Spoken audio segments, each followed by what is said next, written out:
Happy Saturday, and everyone, and welcome to another episode of the podcast Suprise. Super excited to be here with Voleth Michal and Blood of Aziz, my co-host today. Guys, what's going on? This is going to be our last episode for season 2 of The Witcher. Pretty good. That's right. I'm proud of us. Yeah, we got there. Yeah, it was really fun watching again. I liked it a lot more the second time through. I know I've talked about it before, but having completed it now, I can confirm that held true, perhaps even more so. And I think if you watch something twice and it gets better on the second watch, maybe there's some things critical in there, but generally that's a really good sign, you know? Michal? Rewatchability. Yeah, no, I really enjoyed it. I mean, there were certain things that I was like, I have to watch all the babies die again. That's fun. This is like the dead baby show. But yeah, no, I really did enjoy it. Jaskier was exquisite. And definitely there's some things that I was like, I didn't think that made sense, and I'm pretty sure it does not actually make sense. But yeah, overall really good, and I feel the hype like launching us into season 3 whenever that will be. So for those of you who are joining us, of course, we have two versions of the podcast. The one you're watching here live, where we go through all of your awesome comments and questions in chat. We have a fun conversation and go over everything. And then we have our downloadable version of the podcast, which is on anchor.fm, has our library of episodes. And you can find that in the description of the video. Anchor.fm, whether you listen on Spotify, Apple, wherever you want to listen to, it's all listed there on anchor.fm. We're going to launch with Voleth Meir, episode 7. Talking about the boogie woman of the Witcher season. The Baba Yaga. The Baba Yaga has been thrown out there quite a bit because, you know, the folklore. What do you guys think about that? The Voleth Meir title. Did that give away quite a bit for you guys? It didn't really, because I mean, certainly the first time I watched it, I was just kind of going through it. I wasn't necessarily like noting all the things. And I tried not to look too far ahead at like the other episodes, but yeah, I mean, it definitely are like, psych, the villain is in episode 7. Actually, the final minutes of episode 7. Yeah, it's like the name, it sounds cool, and the translation is cool, but it doesn't really tell you that much other than, you know, mother, it's feminine, but like having the name of some villain, I don't know, it doesn't really tell you that much about them. Like, it's like if you're watching Star Wars, some sort of Star Wars, and they're like, I don't know, Darth Evil, you know, you're like, oh, Darth, you know, like, okay, so he's Darth, I get it, you know, but it doesn't tell you that much, right? Yeah, I mean, I don't know, like if you really know Baba Yaga lore, like it might have been a bigger tip off, because I did actually read something recently, a book where they referenced Baba Yaga, and they did have the same, like, it wasn't Deathless Mother, it was like Deathless something. So I feel like maybe that is a word associated with her based on very little evidence. But so maybe, but I didn't get it until the house stood up on chicken legs, and then I was like, maybe it's like Deathless. No, it's supposed to be Deathless Smother. That's the kind of translation error I could see creeping in there. You know, it's a pronunciation issue. Speaking of the opposite of Deathless, we have Maura Lee, our own Kaer Morhen, dropping a $50 donation in chat saying, throwing a coin to my favorite podcast. Love you 3. And then we also have Amanda Molyneux, one of our supporters and great community members. So thank you very much for the $50 and $20 donations. Very generous. We will put that in our coin pot. And or Ding. Fun Kobe. And yeah, thank you all. Thank you very much. And that goes back into the podcast, and yeah, it goes a long way. So thank you very much. So yeah, impressions of the episode, because we talked about, you know, the season starting off. We were super excited, obviously, you know, getting a short story episode. We weren't sure how much, or we were going to be getting that in the season. In the middle of the season, in our last episode of the podcast, we talked about how strong the middle of the season was, like really setting up these kind of big pivot points for not only the end of this season, but season 3, for these bigger plot lines that are going to continue to push this show forward. And then at the end, we got some pretty explosive stuff. Like, we got some big confrontations, and this episode was like, there was some pretty heavy stuff in here. So what was your overall impressions of the episode, guys? Aziz. All right. Well, I liked it a lot. I thought it was. I agree with IMDb, which has it rated as the third highest episode of the season. I wouldn't necessarily put it third. I haven't thought about it like that, but it was good. I like the setup for the final episode. Thought it had a lot of really good lines, and it was strong with its dealing with the conflict that Deathless Mother had set up.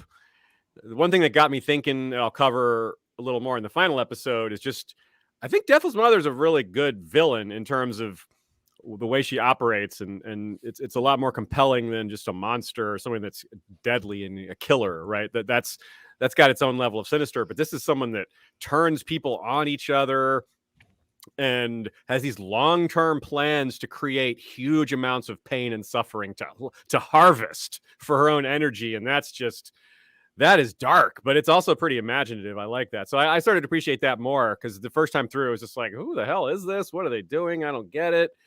But now I'm like, yeah, that's pretty cool. She's really, really intense and brings out the emotional conflict within characters, which is more interesting than sword hack and slash stuff, right? And this show has a lot of both. So it's pretty cool. I like that. There's a word that comes to mind from what you said, malice. She has quite a bit of malice in her, as opposed to just like brute forcing and being some like huge hulking enemy. And there's something more calculating about her plans. Like you said, this long game that she was playing, because she wanted to take over the body of Ciri. That's a pretty big friggin' deal. I mean, Ciri's quite young, so her plans were not good. Huge hulking enemies don't really give Witchers much problem anyway, right? Like they're really good at dealing with that. This other stuff is like, ooh, that's. But these witchy bitches, damn. Yeah, I know. I like the episode. I do personally feel like for me, it probably peaked in 5 and 6 that we covered last time, but I do really, I like this episode, and I like a lot of the choices that are made, a lot of the, the kind of execution of plans, a lot of them being Voleth Meir's. Seeing her plots kind of come together, especially with her like 3 pieces on the game board with, Yennefer and Francesca and Frangilla, was really interesting. Very sad, very intense. Obviously Jaskier's back, so I'm good. And he's not only back, he's back with Geralt, so everything is fine. It's like all good. There's some good lines from him here. Oh yeah. There's quite a few strong tandems in this episode, I find. So let's jump into one of them. Let's jump into Yennefer and Ciri. Should we start there? Yeah. So it's funny that we just talked about Jaskier and all his great funny lines, because this scene is not funny. Poor Zola and Yurga, damn it. Like, remember when in the books we got to have plausible deniability, we got to have some level of denying that this happened. Like, we know it did, but we were able to be like, maybe it didn't. It's pretty, they see the dead body, like, there's no way around it this time.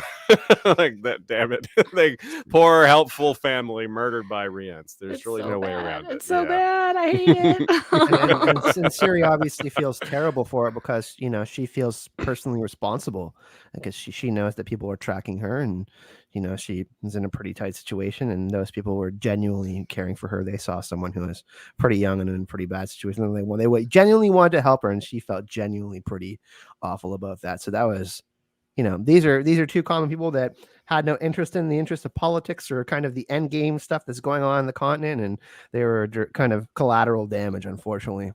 I like the idea. Oh, go ahead. It just also like ramps up the the degree to which Ciri is dangerous, because it's like you don't just have to have like, helped her with politics or whatever, or known who she was. Like, you just have to like have been in her proximity enough to be fractionally useful to somebody who wants her, and then your life and your whole family is in danger. So it's like really, I think we're amping up the level of Ciri's unintended destructiveness, and I think that'll be an interesting like thread to follow. Yeah, because she has to react to a lot of things until she's learned to train, which is obviously something that comes up at the very end of the season, is a plan to help her continue training, which is vital, because as you see here, she's just kind of lashing out, and her powers just have unintended results, and which is a theme we've been seeing ever since Pavetta blew up the banquet, right? Her mom did that, yeah. So but it's really interesting and compelling that when in this moment of need, she used her powers and she took herself to a place where she felt safe, which was that farmhouse where she had refuge for quite a while and was able to recover. So I find that's a really strong, like, emotional beat there. And Yennefer figures it out and says it out loud so that it's clear for the audience, which was good. Well, there is a sense of history repeating itself throughout the story multiple times throughout The Witcher, obviously. And, Stregobor is not that I like Stregobor, but he's worried that, history is going to repeat itself in a bad way. And some people kind of had that idea about Ciri that, history could repeat itself in a bad way and she could be the one to create endless destruction. So it's going to be really interesting to see where they take that thread. So we see part of Deathless Mother's plan here, which is that Yennefer is necessary because of her connection. She has two facets that make her very useful, uniquely useful. One is she's already connected to the target. She's already connected to Ciri and the people that protect her. Prior relationship. Two, she has something that she's lost that she really wants back. She's lost her magic. And there's really no one else in the world like that. Not at all. Like, there's nobody that's had this level of power and knows what it's like to lose it. Like, most people just don't ever have Yennefer's level of magic, even a lot of other sorcerers. But to lose it is just such a huge, it's a massive blow. She's suffering so much, and that's, of course, what Deathless Mother keys in on, and it's a big part of the plot. So, as you wrote some notes here, I think, Michal, that this makes her uniquely qualified to manipulate Ciri. Yeah, and it's almost too easy. Like, she doesn't even have to play it the other way. Like, all she has to do is, like, I'm not leaving your side. If anything were to happen to you, Geralt will never forgive me. This is all true, like, yeah. And she's just doing it at this point for the wrong reasons. And it is really sad because, in the books, like, that their relationship grows in trust, like, from kind of a temperamental place and a place of dislike, and then they kind of settle into each other and find their bond, and they bond quite quickly here over Geralt, and I think that's part of their plot that we'll see in like a few scenes. But, like, it's all kind of for the bad, for the wrong purpose. And well, the crazy thing about it is Yennefer knows how wrong this is, and she does it anyways. And she knows how pissed Geralt is going to end up being about it, and she still does it because she feels so helpless without her magic, right? Like, that's the one thing that truly gave her purpose. She feels like, because she had such a tough situation. We saw her beginnings, like, she wasn't loved by her family, so it's like it is a really interesting situation to watch. Yeah, and it's interesting because I feel like you could read Yennefer in a bunch of different ways through this, because a lot of what she does is like, I want to teach you, I don't want to hurt you to hurt yourself, like, and that seems genuine, and it kind of can be for either good reasons, like, she genuinely, even if she's leading Ciri toward something, she can kind of pretend to herself that she'll be fine, like, Voleth Meir doesn't need her for anything that bad, or she can be like, I don't want you to hurt yourself so that I can sacrifice you to Voleth Meir, and she's like saying, that's right, bring her, like, her voice, like, she's watching, like, she's got like a spy cam on Yennefer the whole time, like, she has excellent surveillance, I must say. Excellent and seemingly unlimited surveillance.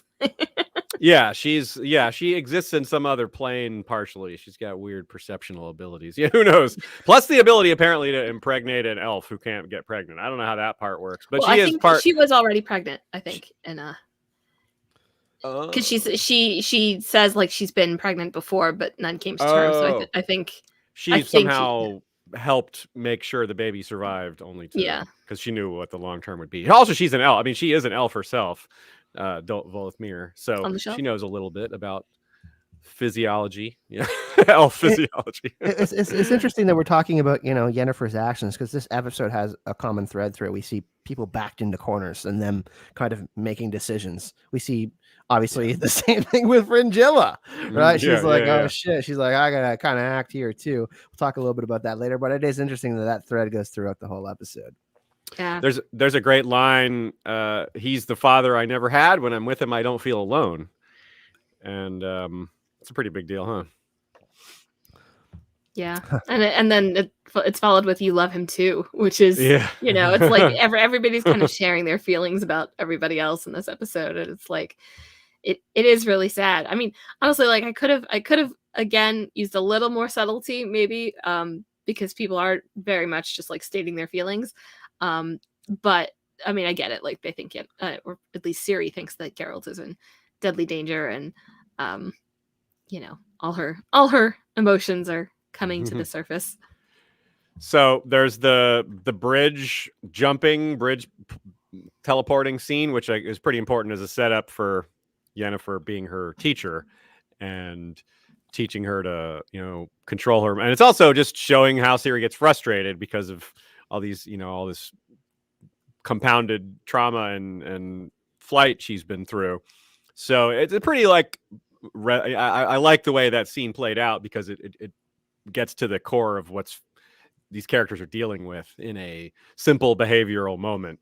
And then it works, and it's a genuine, like, Yennefer is like, oh yeah, like, well done, you know. She's like, there is a little bit of that respect that you're talking about in the books, Michal, where when Ciri starts to get things right, even Yennefer still kind of teases her, but there's the grudging respect along with it. You can see it, like like the tough love, right? The same kind of tough love she gets from the Witchers, but Yennefer's brand of it, which is pretty unique and in its own way. Yeah, and it also kind of suggests that, you know, Ciri's magic doesn't always follow the rules. You know, it's not gonna, like, you know, we've seen her make portals, but a lot of the time her magic is just going to manifest in very strange and unpredictable ways.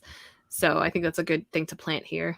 I think Yennefer is curious, but also impressed. You know, she's like, whoa. Like, yeah, it's that kind of trope that you see in a lot of different recurring stories where the student shows more power than the master. It's like, oh, the student is going to surpass the master. Except here, of course, it's no one's even doubting that at any point, right? It's like, yeah, we all know she's way more powerful than anybody, so that's not even like a question. Even Yennefer knows that, but it's still, so it's kind of a she wounded the earth. She opened the wound in the earth. Yennefer's like, you did that? When she sees the broken model, she's like, what happened to the model? She's like, yeah, I broke it. She's like, you did that? She's like, shit. It's like Istrid was just as impressed. Geralt was as impressed. Like, yeah, every magic associated person is like, whoa. Like all the people who do magic for a living are like, oh my god. It's like, who else could do that? No one. Okay. Yeah, like, well, no one that I've ever seen before. So holy crap, like this is completely uncharted territory. But then Ciri like figures out what happened. You know, she gets it. And that of course drives Ciri away. There's this great line: "This door must not be opened. You know that. Yet you are leading me there anyway." She calls Yennefer out basically on what Yennefer realizes kind of subconsciously or consciously. It's unclear that, yeah, you're doing something pretty evil here. Yes, you've been pushed into it, but you need to like snap out of it or something. Oh, sorry, I did the Rience there. Not that kind of snap. Snap into it, yeah. And that leads to the soldiers coming out and all that because it actually cracks the city walls. So I think we had a question a couple of episodes ago about whether this was actually the Cintran capital, and I think it is. If this is the monolith that she toppled. Yeah, it has to be. Yeah, they've clearly done a lot of rebuilding. Now reshuffled around by Nilfgaard. yeah, right on. So Yennefer kind of does back up her words a bit, you know, even though she tries to stop dudes on horses with horses with swords with a stick, right? Who wrote that? That was a really I thought that was a very interesting moment because Yennefer kind of is taking the coward's route here for a lot of this, and I think that's some of what she's struggling with. But I think. I mean, and to be honest, her switch is like a little. I could have used a little more time there, maybe in conversation with Ciri, but like just seeing her be like, "Oh no, I made a mistake, and I am backing the fuck away from that mistake." And like, you know, really, really regretting it, and putting herself in physical danger, because I mean, she has no chance against a bunch of soldiers with a stick. Like she doesn't have any chance, and she doesn't know that Geralt's on his way. So I thought that was a very, you know, brave moment on her part, even if I understand from Geralt and Ciri's perspective, it's a little too late. Yeah. Very jarring to see Geralt's sword at her neck. You get it, but it's, like, whoa. Yeah. It's a profound image, I think, because it's also like, something that comes up in the books is the way the love between, and I mean, we've dealt with it before because obviously they've fought each other like brutally, previously, but it's like their love can turn to hate like very powerfully. I think it was appropriate though. Like Geralt needed to show her how seriously bad what she did was. Like that was, wow, what did I just say? How seriously bad what she did was. That's some really bad English, everyone. That's what what she did was really bad, okay? And yeah. I don't think Geralt had the intent of killing her, but I mean, he was pretty pissed off. I think there was something in his eyes that I was like, I don't think he was like planning on like slicing her neck off, but like there was something in his eyes that I was like, he could just move his wrist and not necessarily regret this. I think he would have if he didn't know that he needed her.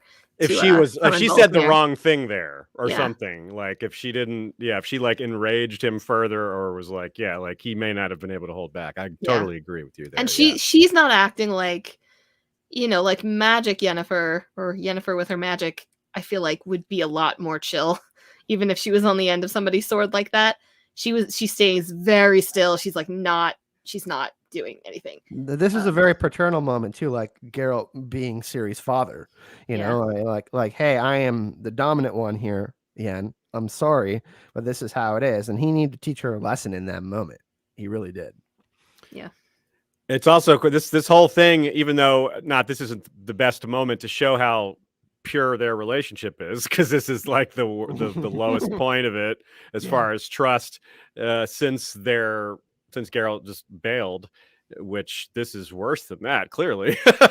But it's in contrast to the next scene we have to talk about, given that a relationship that really functions on trust. And here we have one that is, not so much. One person in this relationship thinks it's built partially on trust. We've been talking about this relationship quite a bit, teasing kind of some of the future moments, and that there is some possible tension there. And then we see this. Tissaia and Vilgefortz, it's pillow talk. Yeah, it's like it's another thing that the second time through, when you're much clearer on where people's loyalties are, you don't necessarily feel better for Tissaia or feel great about Tissaia because of how the season ends, but you definitely don't just never feel good about Vilgefortz. It's like, this guy's clearly worse.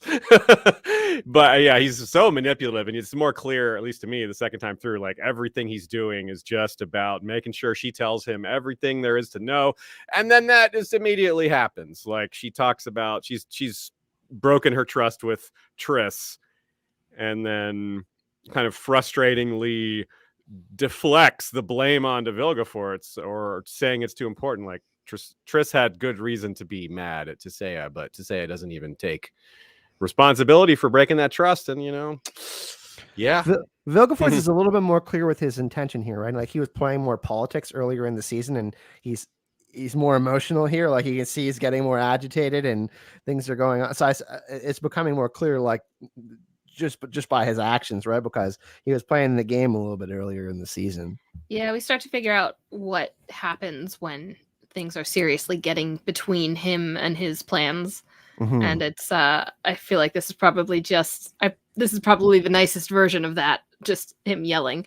But yeah, it's tough with Tissaia, right? Because Tissaia is like, don't worry, I'll let you betray Triss. I just want to do it nicely first, and like it's complicated because Triss's trust of her is so profound and like almost childlike, and like there's I feel like a sense that like Vilgefortz like is not, obviously he shouldn't know what she's saying. She doesn't want him to know that, but like he has no place in this relationship, so like him inserting himself is kind of like even worse than just like a normal jackass, being like, tell me what, I need to know. It's like it's almost like he thinks he has a claim to her because Tisea has a connection to her.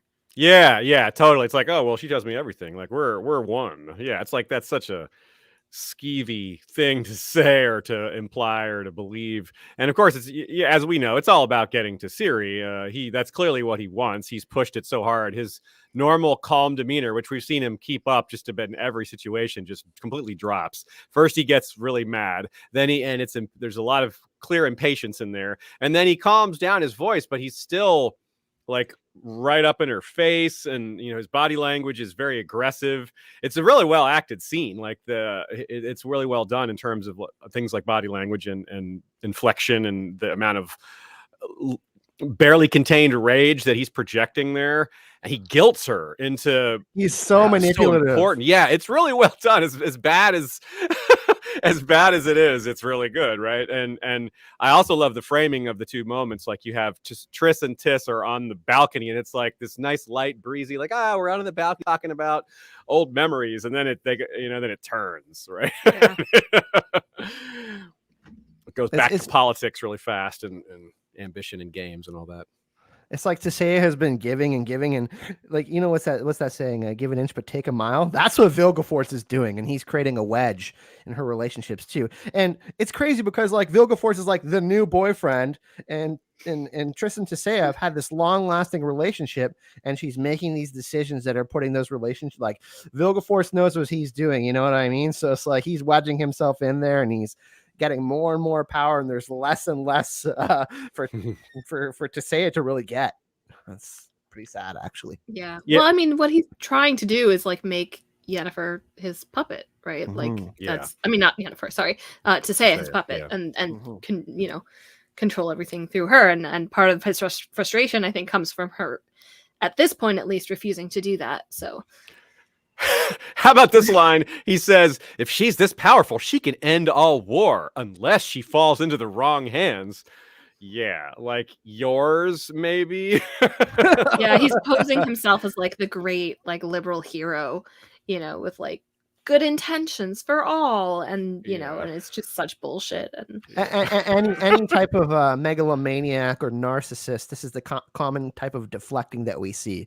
It's like that projection, you know what I mean? It's like, oh, okay, all right, like this is the answer, He's like my little infractions mean nothing compared to the greater good. That kind of guy that just keeps using that excuse of everything I do is for this greater goal that we all share, Yeah, and most of the villains in the series function like that, actually. Like most of the intellectual villains, and I think it kind of increases in horror. Like we've seen Stregobor, and now we've seen Vilgefortz, and we're gonna see more people who do more stuff like that based on logic that is extremely flawed.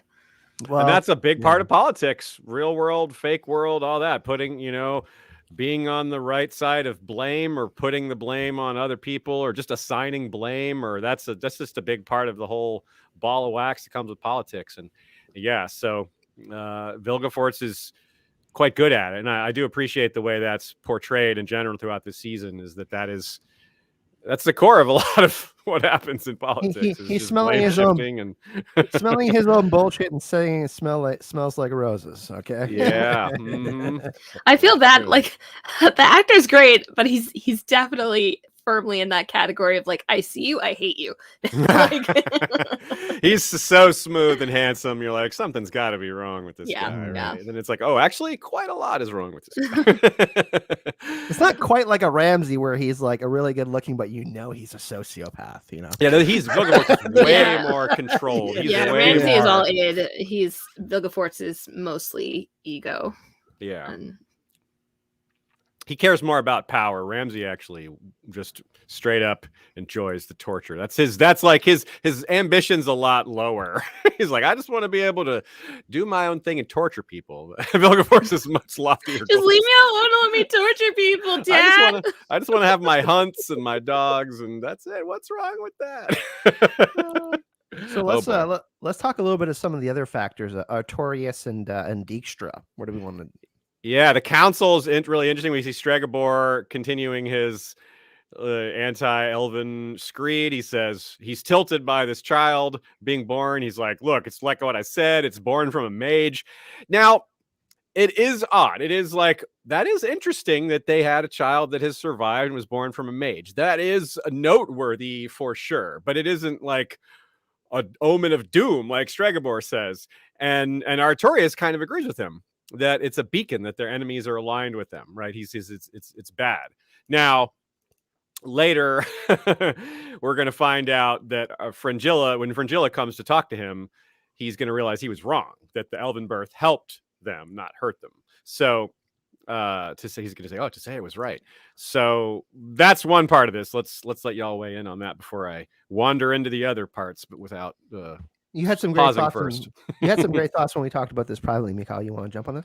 Yeah, I mean, I think, that, well, there's a lot to say about the Artorias and Fringilla stuff, but like, part of what I really think is a very strong piece of writing in the season is Fringilla and Francesca's arc and how that kind of plays and frays as the plot goes on. And at this stage, it really is like, I really appreciate things where like one thing can happen and that thing is like just an objective fact. Like these people had a baby, and then like for some people that means absolute disaster, like for Nilfgaard and Fringilla because of that. And for other people like the council, who you're not as like, yay, I'm glad this is good for you. It actually turns out to be a good thing. But on the other hand, you're like, when we see Francesca and Filavandrel being, there are too many F's in this story. Oh my god. They even named their baby Fiona. Oh my god. It's like, yeah, I'm almost glad she got off just because like we too many. Oh my god. Oh my god, Michal. Sorry. Take it back. I take it back. But where's my shame button? Cut that. What was I saying? Yeah, but like, when you see them and they're like, oh, we have something to live for now, and it's like, oh, that's great. I'm sorry for Fringilla, but I feel good for them. So I really like how this one fact can kind of play out in a lot of different ways, and the things that it causes people to do have really profound and dramatic consequences. I'll talk more about why I love what Fringilla does later on, but yeah, I really appreciate this particular plot. As soon as Kaer gets there, I'm like, yeah, this isn't gonna go well. I'm like, okay, it's gonna go a lot worse than what's going on. He's like a vampire in the corner. He's like, oh, are you feeling happy? Let me drain that away right now. He's an energy vampire for yeah, he really right. Energy vampire. Yeah, so yeah, I really appreciate this stuff too, because it's also, because behind all this you have the Deathless Mother that is engineering it, because she can see how this conflict is going to play out, kind of like Rience does at the end of season 8, where he's talking, he kind of lays out all the factions and what they're doing and how it's kind of straightforward at this point, like what's going to happen. Maybe not the details, but the basics of who's going to fight who. And that's exactly what Deathless Mother wanted. She engineered a lot of this, and it's pretty clever. It's pretty intelligent. So again, good villainy on multiple layers of it, and that's cool. There's a lot of interesting dynamics, and we kind of know where this goes. Yeah, Dijkstra shows up too, right? So and Tissaia accuses him of having an ulterior motive, distracting them, which is not true. Wrong. Yeah, exactly. Yeah, which is like, yeah, she's not wrong, but there is more to it than that. But that part is accurate. And well, that word is a big clue also, because like we haven't talked about it yet. The scene before this is when poor Lydia gets her face melted, and she's talking about her unnamed master, and she's like, it's all about the theatrics, the distraction. And then Tissaia is like, thank you for coming here with this distracting information about the baby. And it's like a bit of a red herring actually, but it is like a very well, I guess it's not, depending on who's in the scene and who is really doing the distraction versus who looks like they're doing the distraction. Yeah.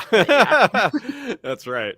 And Dijkstra's response is interesting. He points out that he was aware that Triss was up north, which seems to imply he knew she was in Kaer Morhen, which we know how he would know that, which would be through Jaskier, which is not great.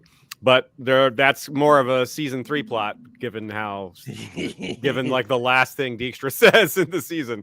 So we'll come back to that in the next episode. But yeah, that's a pretty big deal. There's a lot of these little setups, little seeds being planted. It's really neat how so many things connect at the end, like different things that weren't connected actually are revealed to have been connected the whole time. It's not just about revealing who these identities of characters are. It's also revealing what they've been doing and how these things connect and intertwine in pretty compelling ways. So it's funny because, just kind of like an inside look into the podcast, we always usually have a call a few days before we go live.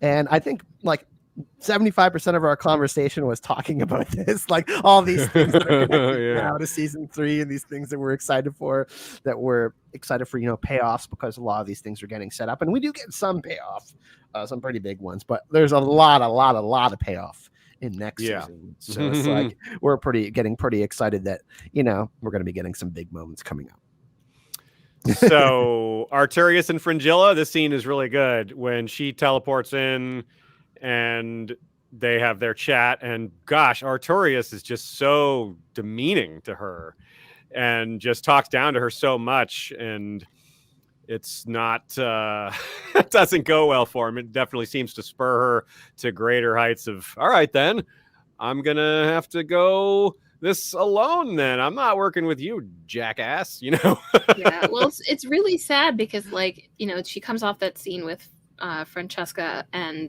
Filavandrel, cradling the baby and like talking about peace, and like, Francesca being like, we're friends, but blood is stronger.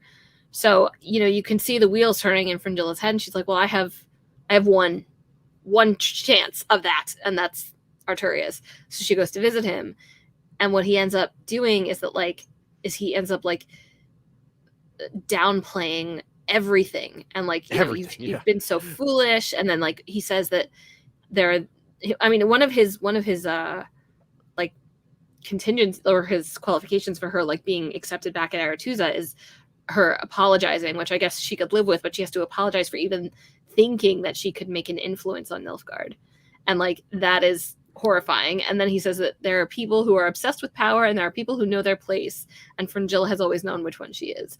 And like, just the idea, she's like, whoa, her face is like, excuse me. that this woman who, like, we know why power is so important to her, and we know why control and influence is so important to her, like to not even have to throw it away, but also to confess that she was wrong to even want that, is like a really straight line for me to all of her actions following, and the deal that she made with Voleth Meir. And it's really kind of sad that she and Francesca it goes so fast that neither of them can see the jaws of the trap really closing, because I think at a certain point they think they've gotten away with it, and like, they haven't.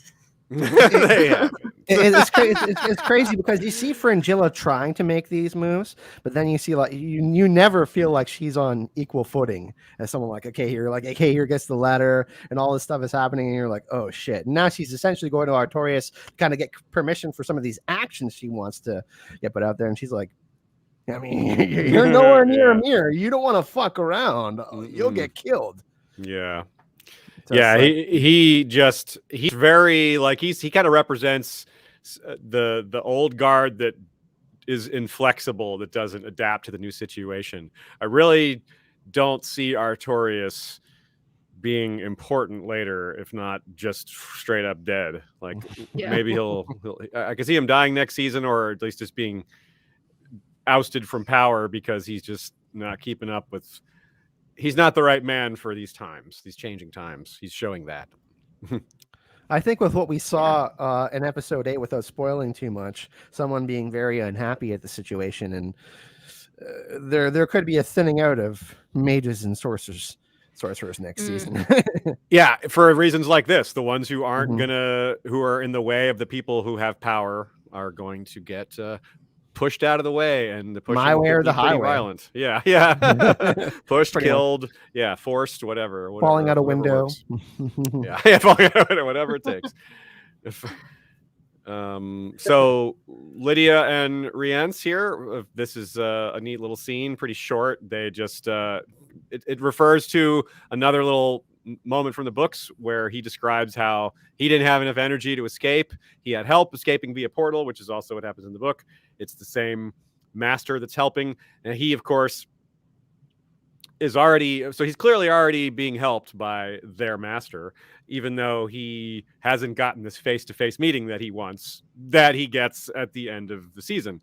So he gives up the vial, and Lydia... Right, just when Lydia can only have a half face-to-face meeting. He gets That's right. Good one. That is. Oh wow, you're pretty ruthless today. Holy shit, that was pretty good. Yeah. So Lydia loses her face, or half of it anyway. This is a pretty neat, slight restructuring of the books, where Lydia has also lost her face from some like ancient artifact. I forget. It wasn't something like plot relevant. It was just something that happened but way back, if I remember correctly. Although I think it was something she was doing for her master. It was definitely still like in his fault. Yeah, it was still kind of his fault, or like something she was doing for him. So they just move that around. Instead of it happening off page like before the books, they have it happen right here. And that's cool. That seems to make sense, except for it being horrific to look at. It's cool. Her and Rience are matching now. I mean, yeah, they're their team messed up face. That's team the kind definitely of good guys. Yeah. One of them got blood burn on the face. The other got regular burn on the face from alcohol. Although I guess to be fair, I mean, facial scars are a thing that will become something that heroines and heroes and villains alike all that's have true. in the series. Yeah. It's funny because Lydia is like one of those characters who like you don't like her because she's so, she's kind of like bossy and just like I know everything and blah blah blah, and like that's just and not the greatest. And then we find out how terrible Rience is, and that's yeah, whatever. But there's still something, and it's pretty much her fault. I mean, she's just like, oh, I want to breathe in this horrible poison concoction of blood. Like it's a little bit like, okay, test it first or something. I don't know, but it's just still very pathetic. I don't know. Seeing her at the end is like you just feel bad. Like I did feel bad. Yeah, to be honest. Yeah, and the way it's filmed also, like where she's like shrieking on the floor and like and Rience is just kind of sitting there like, huh. He's like, well, that's unexpected. Yeah. No sympathy, just curiosity. Yeah. Like, well, how does this affect my plans? Yeah. Exactly. He's a little more crazy than her, I think. Yeah, he doesn't have much sympathy for anyone. Shall we move to the Northern Kingdom of Redania? Yeah, I love this line. I almost put it in the funny moments, but that's dominated by Jaskier. But this line is when Dijkstra's telling him about Vilgefortz. Vizimir's like, who? He's just playing Gwent, I guess. There, he's just playing solitaire, Gwent or something, and he says who? And Dijkstra, because he's not an idiot, doesn't say what I would have said, which is, dude, you just met Vilgefortz at the execution ceremony. Like, he was the guy that gave the speech. He's the new head of the Council of Wizards. Like, come on, man, pay attention. So it's not, you really should know who Vilgefortz is. But so this is a pretty telling about Vizimir being not just disengaged, but not very bright either, which I think we knew that already, but it was a pretty funny way to show that. I like that scene. and Dijkstra, usually a very calculated, accurate information giver, makes a mistake. Mm-hmm. He does make a mistake. It's interesting. Yeah, he believes Sisea hasn't told Vilgefortz about Ciri, which it's a reasonable guess because he believes in her level of trust and wouldn't reveal that secret, or maybe she would understand the consequences. But yeah, she's definitely like has heart eyes for Vilgefortz and has fully drank the Kool-Aid or whatever you want to say, and is definitely doing that. But even though he emoji, yeah, and he even thinks that he even susses out other aspects of it. He even thinks she lets relationships cloud her judgment, but he's got it wrong. He misunderstood which relationship would cloud her judgment. He thought that she would keep it a secret because of her relationship with Triss. So she's like, oh, that friendship is the one he's thinking of. But no, it's the relationship with Vilgefortz is the one that's clouding her judgment even more. And he also points out, this time he's right. He says Stregobor is going to take advantage of this this clouding of her judgment, and he's right about that. Yeah, I also think that there's a little bit of a double meaning to Dijkstra saying that she lets relationships cloud her judgment because we'll see at a later point that he's not exactly not doing that either. So yeah. Yeah, totally like straight and cool and uninfluenced by any other feathery factors is Dijkstra.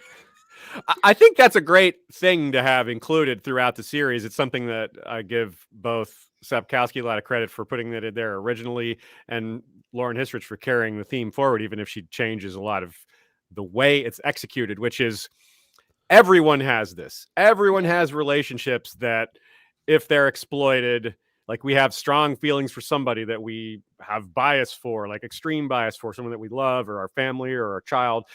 Literally everyone has something. Yeah. And so that's just true. So if you're in politics, you're not different in that regard. I mean, the specific details are different from person to person. But yeah, everyone has those weaknesses, right? Yeah, it's just the feat of clay thing. It's even the top spy master on the continent can have like this weakness that he could suss out easily in other people, but is completely insensible to in himself. Yeah, he's got a little ego about it. He's like, I'm immune to this. No, he's like, I'm so aware of it that I'm immune to it. It's like, no, being aware of it doesn't make you immune to it. It maybe helps a little bit, but maybe not in your case. But yeah, but I like that because it just keeps the there's high magic in this story all over the place. But this is a very normal human. I don't even know if you want to call it flaw. It gets exploited like a flaw a lot in power games that you see in high level political stories, which is also kind of true to life. So I like that. I like that it keeps the human aspects. There is a sense of realism there, which is nice considering this is a fantasy world, right? He tries to say, hey, like relationships aren't perfect and there are people out there who will do bad things and there are people who are going to fuck up in their relationships. So it is interesting to see all those dynamics for sure. He's great. And Sapkowski is a master at that. Vesemir doesn't recognize why this chaos is good for them. He's like, this is all chaotic, blah, blah, blah. And Dijkstra's like still holding his hand like, yeah, remember where we're trying to take this place over. Can't you see why chaos there would be good for us? Like, come on, man. Like, seriously, he's trying to say the cards for a minute. He's trying to say that the stabilization is good, but Vesemir's kind of not that smart. He doesn't get it. It's like, this is really basic, man. Yeah. This guy is real dumb.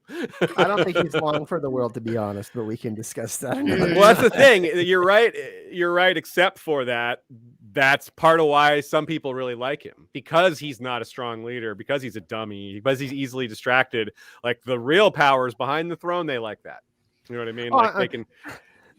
You're right, but that's also why somebody else would kill him, because they don't want them to have an easy way with the king. So you're totally right. It is kind of funny because Dijkstra is this like elite spy master, like Varys level, and then you got this like incompetent king. So it's kind of this awesome dynamic. You're like, well, Dijkstra is definitely more competent than this guy, but this guy is the ruler, and he has to somehow make it work. So it's like, okay, like Dijkstra has to put in extra work, man. It's great. Sorry, go ahead, Michal. Oh no, yeah, nothing really to add. Just Vesemir, not a fan. Let's move on to Cintra then, since we're talking about the bedlam he's created there. Good segue to move back on there. More Fringilla and Kaer here. Another really strong scene between them. Yeah, it's really good. They're arguing over troop loyalty, and Hake's got a point here. He's like, look, they didn't show up for drill this morning, and they're like, they were partying last night. Like, that doesn't fly with soldiers. That's like no military I've ever heard of is like, give us a break, Sergeant. We were partying last night. Like, what? So, Hake is a terrible guy, and he gets murdered later. And I shed no tears were shed, but he's got a point here that like, this is not, you can't do this kind of thing. You got, if we're going to be a military, if we're going to be an army, if we're going to be allies, you can't just whimsically move on. I mean, to be fair, it's a pivotal cultural moment. They deserve some celebration. Kaer here understands that, but he's like, look, Hake is a little hard-handed here, but he's like, if this happens more than one time, it's okay. But if it happens over another, it is sedition. He's maybe pushing this too hard, but he's kind of got a point. So even Kaer here is like, look, Fringilla, he's kind of, and she's like, yes, I know, so. Yeah, but I mean, Hake also has like vested interest in not wanting the elves to be insubordinate, because like he doesn't think this whole thing is going to work anyway. Whereas Kaer is kind of like, I don't think it's going to work, but I'll try and help you, I guess. Like, I don't know, the relationship between Kaer and Fringilla is really interesting because they're probably at their most like synchronous, I feel like, in this episode. They really do kind of, they don't fight that much, I guess. Like they are really like snapping at each other in a lot of the other episodes. And this is very much kind of like Kaer's kind of trying to talk to Fringilla on her level, which she, reads as extremely condescending, which it is. But like, but like you get the sense that he understands some of what she's going for. Well, I don't think he can be completely honest with her either, because he knows more than her, especially since he's in contact with Amir and stuff. Like, but there is some sense of honesty here where he was a little bit less maybe honest with her and trying to kind of figure out what the situation was actually going on before, because he was gone, So I feel like, but yeah, I mean, the elves, they've been pushed out of their lands for a long time, and they sort of feel entitled. So I kind of see why Kaer sees it as a problem, Yeah, like, or at least how he perceives how it could be. And yeah, and of course he had, at the end of the last episode, we talked about how he really understood pretty well the dynamics of this child's birth and how it could wreck their alliance and how that really needed to be controlled. And this is part of that. Like, he's like, look, don't let them get too far. Like, let them have their moment, but don't let them drift away, or else everything you're trying to build here is going to fall apart. And we have Hake executing an elven woman, and makes Dar very angry. So we're starting to see those splinters happen, that conflict that we could see kind of coming from a mile away. Yeah, that's Michal. What Michal was saying, kind of, he's pushing the issue a bit. He's nervous about all these random people coming into town, and he's right. Like, this is not the right response to it, but he's like, any one of these people could be a spy. And Dara, I mean, that's a spy. So, but that's like, it's just not feasible to stop a spy from getting in anyway. Like, it's a town full of people. It's a huge capital city. Like, what are you going to do? Control every single person? Like, it's unreasonable to stop a determined spy from getting in the first place. That's part of the flaw in that argument. It really is just kind of paranoia. Yeah. And after many years of reading fantasy, I've learned that smart leaders don't try and stop the fact that there are going to be spies. They just try and manage what information they have access to. Yeah. Yeah, definitely. You play the information gets controlled. You pinch off the information farther up the chain than that. Yeah. Or they spread false information too. Find the spies. To find the leaks. Yes, good point. Yeah. I do need to say that Dara has a conversation in the hallway. Not a professional spy. Yeah, recruited. Yeah. He's bad at his job. He was recruited for this job that he's not a natural at. It's kind of like, how can we tell if there are spies in Cintra? Like, he's young and inexperienced. I don't know, Hake, like, listen. Yeah. Someone talking to an owl on the windowsill? Like, Dara, if this story was from Dara's point of view, the whole thing, like, he's a kid of destiny. Like, he happens on Ciri. He becomes the spy, Redanian spy. He's the guy that talks to Filavandrel and Francesca about other stuff. He's right there in the front lines when they go to kill all the children. Like, he's just there for everything. It would actually be a pretty good story from his point of view. Like, I'm impressed at how this character went from from rat boy that I kind of thought we'd never see again to pretty important character, and I like him. I think he's a good character. Like, maybe it's a little contrived how he keeps being part of these things, but this world is established that destiny is a thing. So you could just call it that, and I'm satisfied. So yeah. I mean, I think from a story perspective, it's good to give us a character who is going to be like a ground level point of view on what the elves are doing, and their desperation, and we'll certainly talk about some of that soon. But yeah, I think he's going to be heavily involved in that. Also, I need to say that Kaer is very much like bringing like the Zuko from Avatar, like, I need to find the Avatar. I need to find Cirilla energy. Avatar, one of the best shows of all time. It is. I have to say, yeah. Right. Yeah. So one of the real tragedies here is just how a recurring tragedy is how bias over events is kind of related to what we were talking about a few minutes ago about, seeing what you want to see or not being kind of not self-aware, being aware but not self-aware, like we used the example about Dijkstra and bias within himself, because when this child is born, they're all filled with hope, and this hope kind of blinds them to what Kaer here noticed and what M here noticed from a distance clearly, and what Deathless Mother realized well in advance, is that how much this child will mean is going to create so much hope. Shattering that hope will A, feed Deathless Mother, which none of these people are aware of, but B, make the elves an even stronger ally of Nilfgaard than they ever were. And they're just oblivious to it. If they think about this at all, if Phil Evandrel or Francesca thought about that, they would realize it. They would realize what is at stake here and how at risk their child is. And they certainly are blind when they're like, we're not really interested anymore. We're going to leave. Like, they're totally blind to that. Like, Nilfgaard is not just going to let you walk away from this deal, but they are just, nope, this is what we have to do for our culture now. They have strong new focus, but they're blind to the reality of how far away they are from like the roadblocks in their way to being able to implement that. Yeah, and that's part of the tragedy of this friendship, right? Because it's like Fringilla is given the information to potentially destroy them, and she ultimately doesn't use it, but somebody does. Yeah, it's a really powerful moment. First of all, there's really good intertwined just miniature details. Like the kid is named Fiona, like you said earlier. It's like we didn't get another F name, but she's born of Rhiannon. Remember Lara Doran's child was Rhiannon, and Rhiannon had Fiona. So this is the same name. And Ciri's full name is Cirilla, Fiona, Ellen, Rhiannon. So there's all the names are in there. And it's just a nice reminder of all these people are related.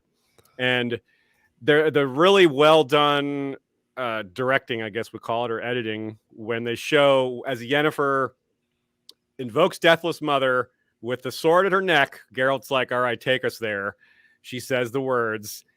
The baby dies in that moment. Basically, they discover the dead baby, Fiona, and Deathless Mother is laughing and feeding, because of course that's obviously a great thing for her. A child's death is something she can feed on. It's hard to imagine greater pain than that. So I thought it was really well done. As dark as it is, it was like, whoo, that was good. Yeah, the mirroring was really good. Yeah. Yeah. Because it showed the different situations, right? Which is good. Yeah, it was solid.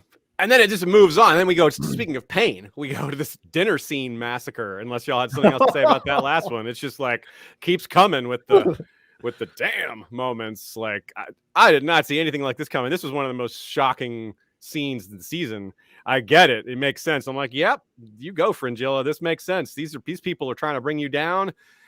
They're not going to stop. They're in your way, and that's how Nilfgaard operates. And whoa, and it's another moment for the Deathless Mother, right? She's feeding off of this. Like, just think about that. They're paralyzed. They can't move, but they can still think. That terror that they're feeling, Deathless Mother is just like, yes. We talked about like how privately like demons feed on fear, like throughout history it's written like demons feed on fear, and like all these emotions that are qualified with fear. And then we're like, okay, what are some of these emotions that people are feeling? Terror. Okay, that's a strong one for the Deathless Mother to feed off of.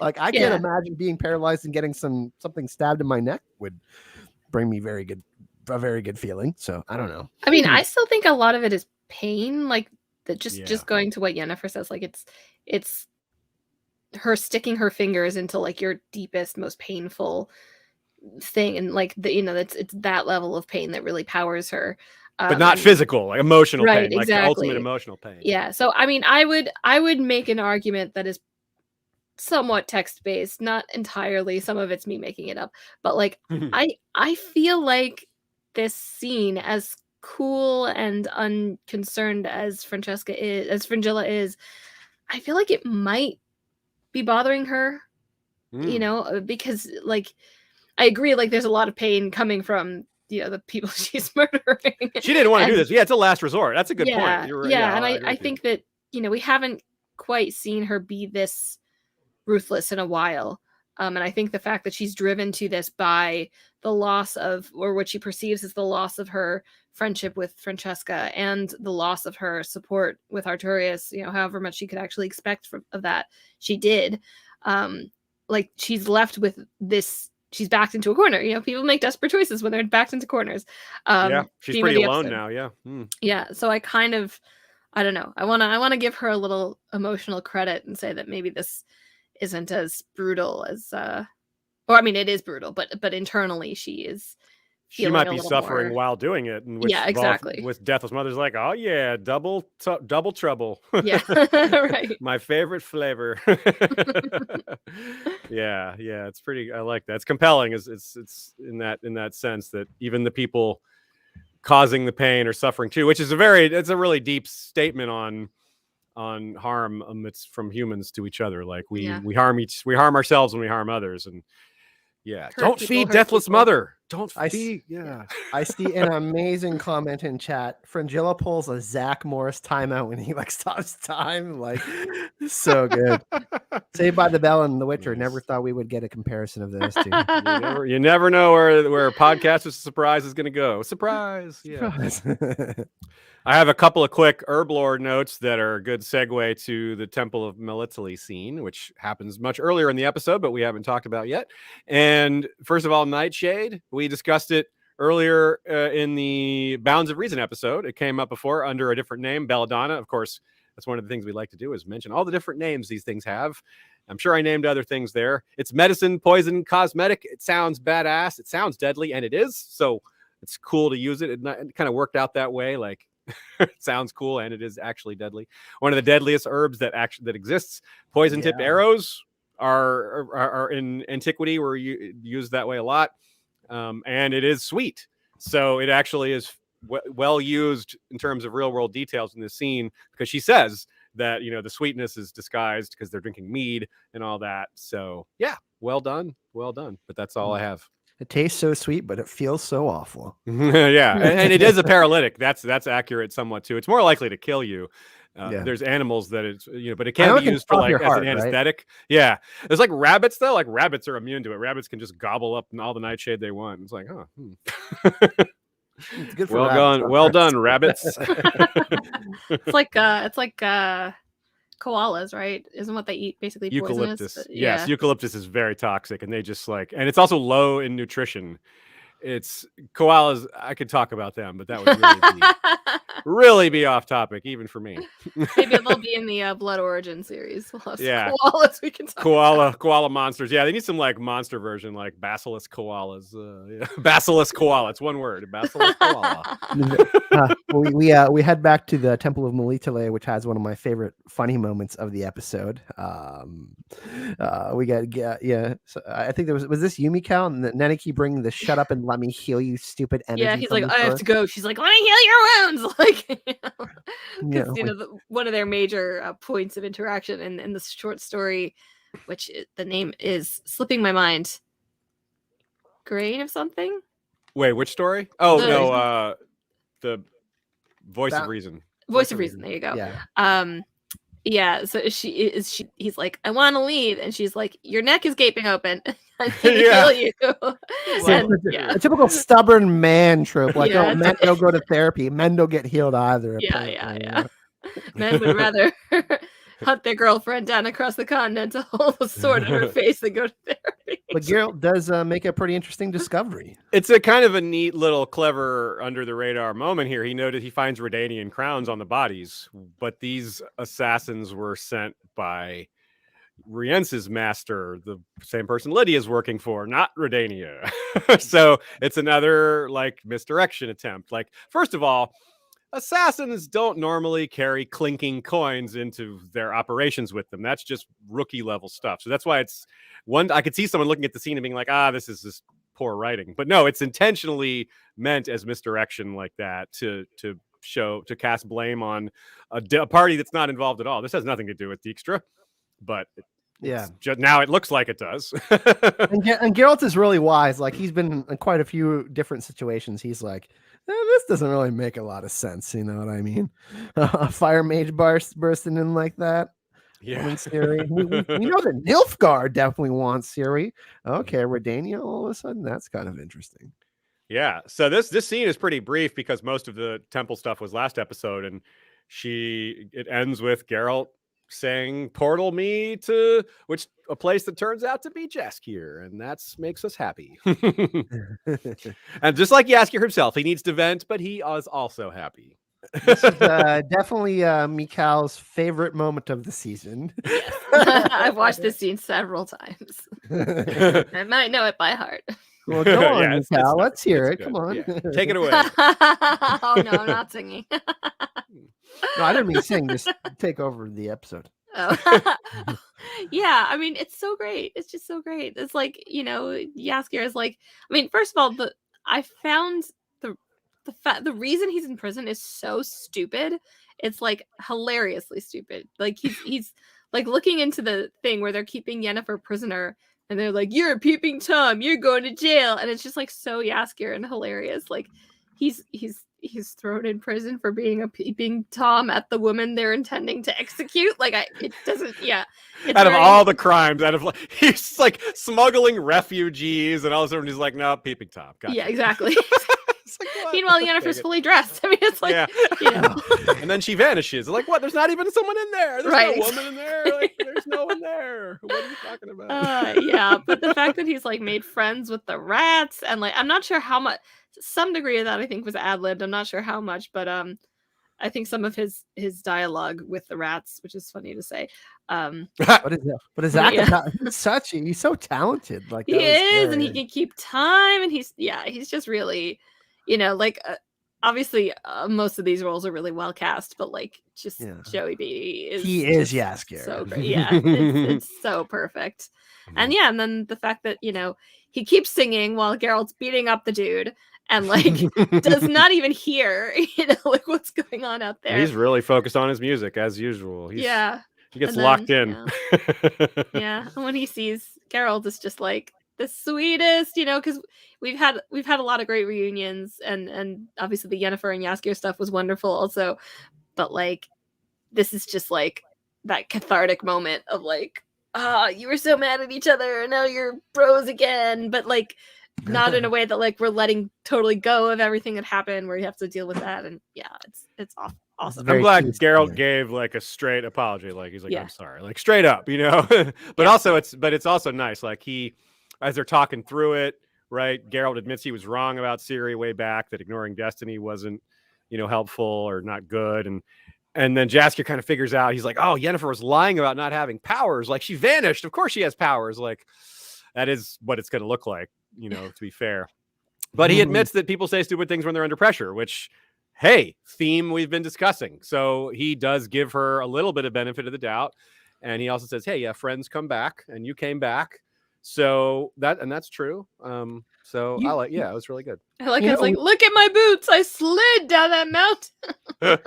It's interesting. I thought to myself, and thought I might ask this question to Jet and you guys. What would you do if you were in Yen's situation? Would you do the same thing to get your powers back? Like, I was thinking about it. I'm like, this is a really tough thing because like that's a lot of power, right? And all of us would say we wouldn't kill a child, but if we were actually that person and could get away with it in secret. I don't know. I would always say I won't, but I don't know. Yeah. I mean, there's a lot of, hopefully not, but there's a lot of factors that go into like survival. Well, and there's also something which I was bringing up in other episodes, but that Yennefer has been holding out against this for a long time. And long in like 6 episodes, but like she's really been ignoring Voleth Meir a lot. And like she only finally caves at the end of episode 6. And I think that's part of it too. Like I think some of it she's just tired, and like, and also she saw the elf child being like elf children rounded up. So I think like there's a case to be made that it's like, if I sacrifice one child, I can save hundreds more, and that would be tempting. We have to ring the Song of Ice and Fire bell when we Yeah, right. What is one child against a kingdom? Yeah, I mean, that is what she's trying to, like, in her mind. She's wrestling with that concept, I think. It's not just and she knows about Elven history too, like that they basically got wiped out and pushed to the ends of the earth. So it's not like, and when she sees that happening, she's like, well, fuck, this isn't good. She knows what's happening.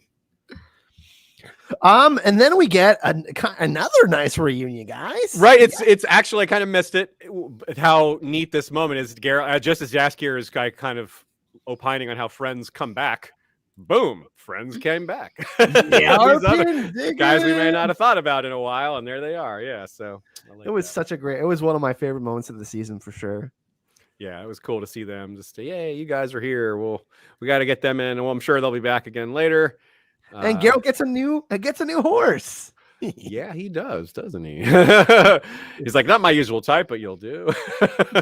Was that like a male horse? Is that the idea? Was that a stallion? I guess he likes mares. So yeah. Go ahead. So I guess we have this note on Yennefer and Geralt and the Deathless Mother, but I guess we pretty much already discussed that. We can maybe move on to our last bit here, unless there's something I've forgotten about. Now, there was quite a few funny moments in this episode. Was there not? Yeah.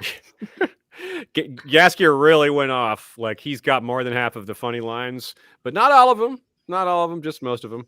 His first one was, "Good sir, you would not know talent if I shoved it up your Geralt." If I shoved it up your Geralt.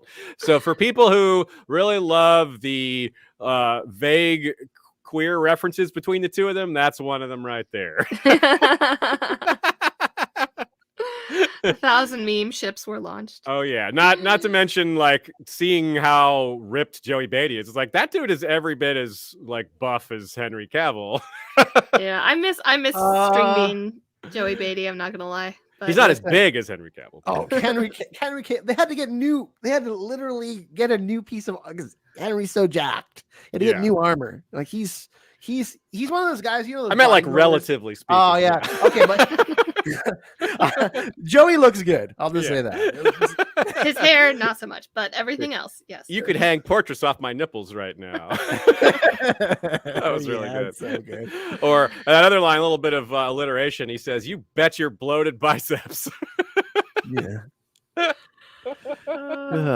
It's also cringy, but it's so bad that it's good. You know what I mean? He delivers it so like not tongue in cheek. Like he's totally, this is what Jaskier would say, and like not no talent if I shoved it up your Geralt. Like that's a line that only works on delivery. I mean, not that it's a good line, but it is made excellent. Usually when he's saying this stuff, it's like he's too honest for his own good. Like, beneath all that rage and hair, she's got a lot of hair, that woman. Like, he's always saying something that shouldn't really probably be said out loud. You know what I mean? Yeah, he's just got that stream of consciousness where it's just constant creativity, but also sarcasm and snark. And sometimes it's a recurring theme where they just like, dude, focus. And he's like, okay, I'm focused. And then he really is. Then he's like all in. Like he's brave and into it and doing the right stuff. But like, yeah, he gets off track. Has to be like smack him in the face, dump cold water on him, something like that. Man, refocus. He's like, oh yeah, sorry. But he is a future as like on comic movies and some sitcom. Maybe we'll cast him or something. He's got like And then Jaskier saying to Dwarven food, talent recognizes talent. Yeah. Yeah. He's standing there when they're like Yarpin and Geralt are talking, and Jaskier's just in the background, like he grabs a bowl of food. They're still talking. He like looks at it, he sniffs it. Like the camera's not on him, but he's just there in the background doing this whole thing while they're having this really important conversation. And then at one point he takes a bite, and then he just like it just falls back into the bowl. And he's just doing this great nonverbal comic acting in the background. It's also like the dwarves are so spectacularly disinterested in him. It's just like, oh, Geralt, and it's happened to him a couple times in the season too, where he's like, oh, I'm really okay. I'm really. Oh, they don't care. Yeah.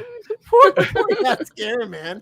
And he's feeling it too. He's kind of feeling himself because he's like, Geralt left me, and it's like he's wallowing in his own pity, essentially. Yeah. Tisea has a great comeback to Stregobor when they have the moment where he's tilting about the birth of the baby Fiona. Tisea says, "Only you could see a threat where everyone else sees a baby." Oh yeah. Ooh, good one. Of course, that is not just a baby, but yeah. And then one of the very endearing moments that's just intended to set up tragedy for baby Fiona is when they're choosing the name Fiona. Phil Evangel says, "What about the name Kindwin?" And she's like, "Kindwin? Absolutely not. I had a cousin named Kindwin. She ate her own hair." I was like, "Oh man, that's so sad." Not the eating hair, that's funny, but the where this all goes. Like they're laughing about the baby name, and then yeah. So one other fun moment here. My last note for the episode is we're using some new transcription software, and this sounds like the beginning of an ad, but it's not. It has created some funny moments with the transcription coming out wrong. Occasionally they make sentences that are not at all what we actually said, but the words take on their own meaning, and occasionally it's not just gibberish, it's funny.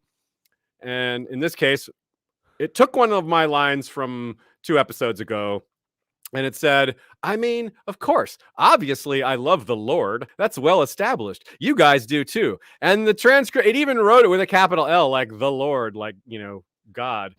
Very respectful. It turned us all into... You have the lore. You have the lore, right? The lore. Yeah, it's supposed to be the lore, like the Witcher lore, herb lore. Yeah. So thanks, transcription software. You've all made us devout Christians, apparently, without our consent. So thanks for that. And then when Michal was reading the Prophecy of Ithlin, the transcription software took this one part of it and wrote, "The world will diamonds, frost, and be reborn at the new sun. Reborn of algebra." It's a new world of math. Reborn of algebra. No, not algebra. What's next? Calculus? Yeah, I would never say that. That's going to do it for our coverage of season 2, episode 7 of The Witcher.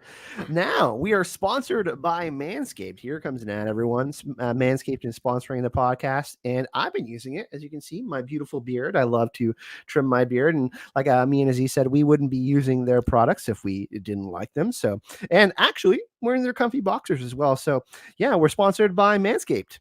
You know what? It's funny you mentioned the boxers, because I had that moment that comes up that everyone's had this in their life. You're going to do laundry and you have this choice where you're like, one pair of underwear is not getting washed because I got to wear it, There's got to be one volunteer from the underwear roster that doesn't get washed because you got to do your laundry. I had my Manscaped boxers that they sent, so I was like, oh yes, something new. And you're right, they're nice. They're really nice. And also, it's good to have. Now it's been a few weeks, so I've got to have a little long-term experience. Gotten to use it multiple times, and that really has worked out. It's a much cleaner and closer shave than the razor I had before, and that's a great thing. They really are. It really is what it says it is. The deal is really good. 20% off, free shipping with the code Suprise at manscaped.com. That's international shipping. So yeah, that's nothing. Link is in the description of the video, but I will copy and paste it here in the chat for you, or if one of the mods want to. And Michal, do you have anything to say about Manscaped? Have you been, using it to trim the hair, anything like that? And yes, thank you. She has no comment. No comment from Michal, but thank you so much, Manscaped. I think the box is right there. You can find the link in the description of the video. Manscaped, 20% off. Surprise, SURPRISE. Yeah, and that's the lawnmower 4.0 we were talking about. Michal's going to give hers away as a gift. Hey, that's a great gift. Someone's going to get lucky with that gift. And She's now gonna make someone very happy. I feel like that's a gift with it's a good gift for family.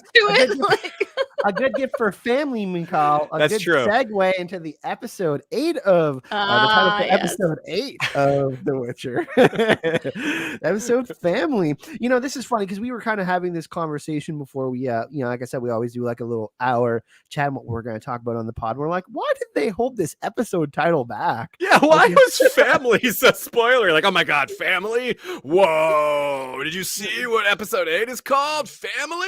Oh my God, man! Yeah, we were a little bit thanks, Kate, for putting that in the chat. We're kind of a little bit stumped by it, and obviously we talked about some things that get revealed at the end of this episode, that the Emperor of Nilfgaard is Ciri's father, which is definitely family. That's definitely in the title.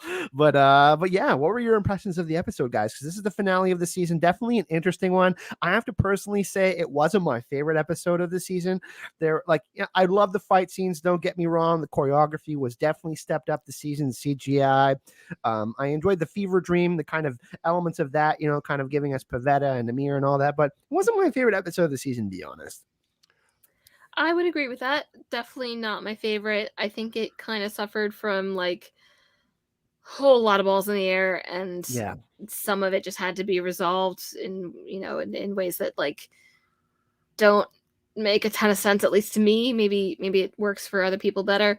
But there are still definitely things that I liked and things that I thought were poignant, and some very exciting launch pads for season 3. Like really, really things I'm very hyped for. So there was definitely some big payoffs, but it was kind of chaotic. I feel like crazy.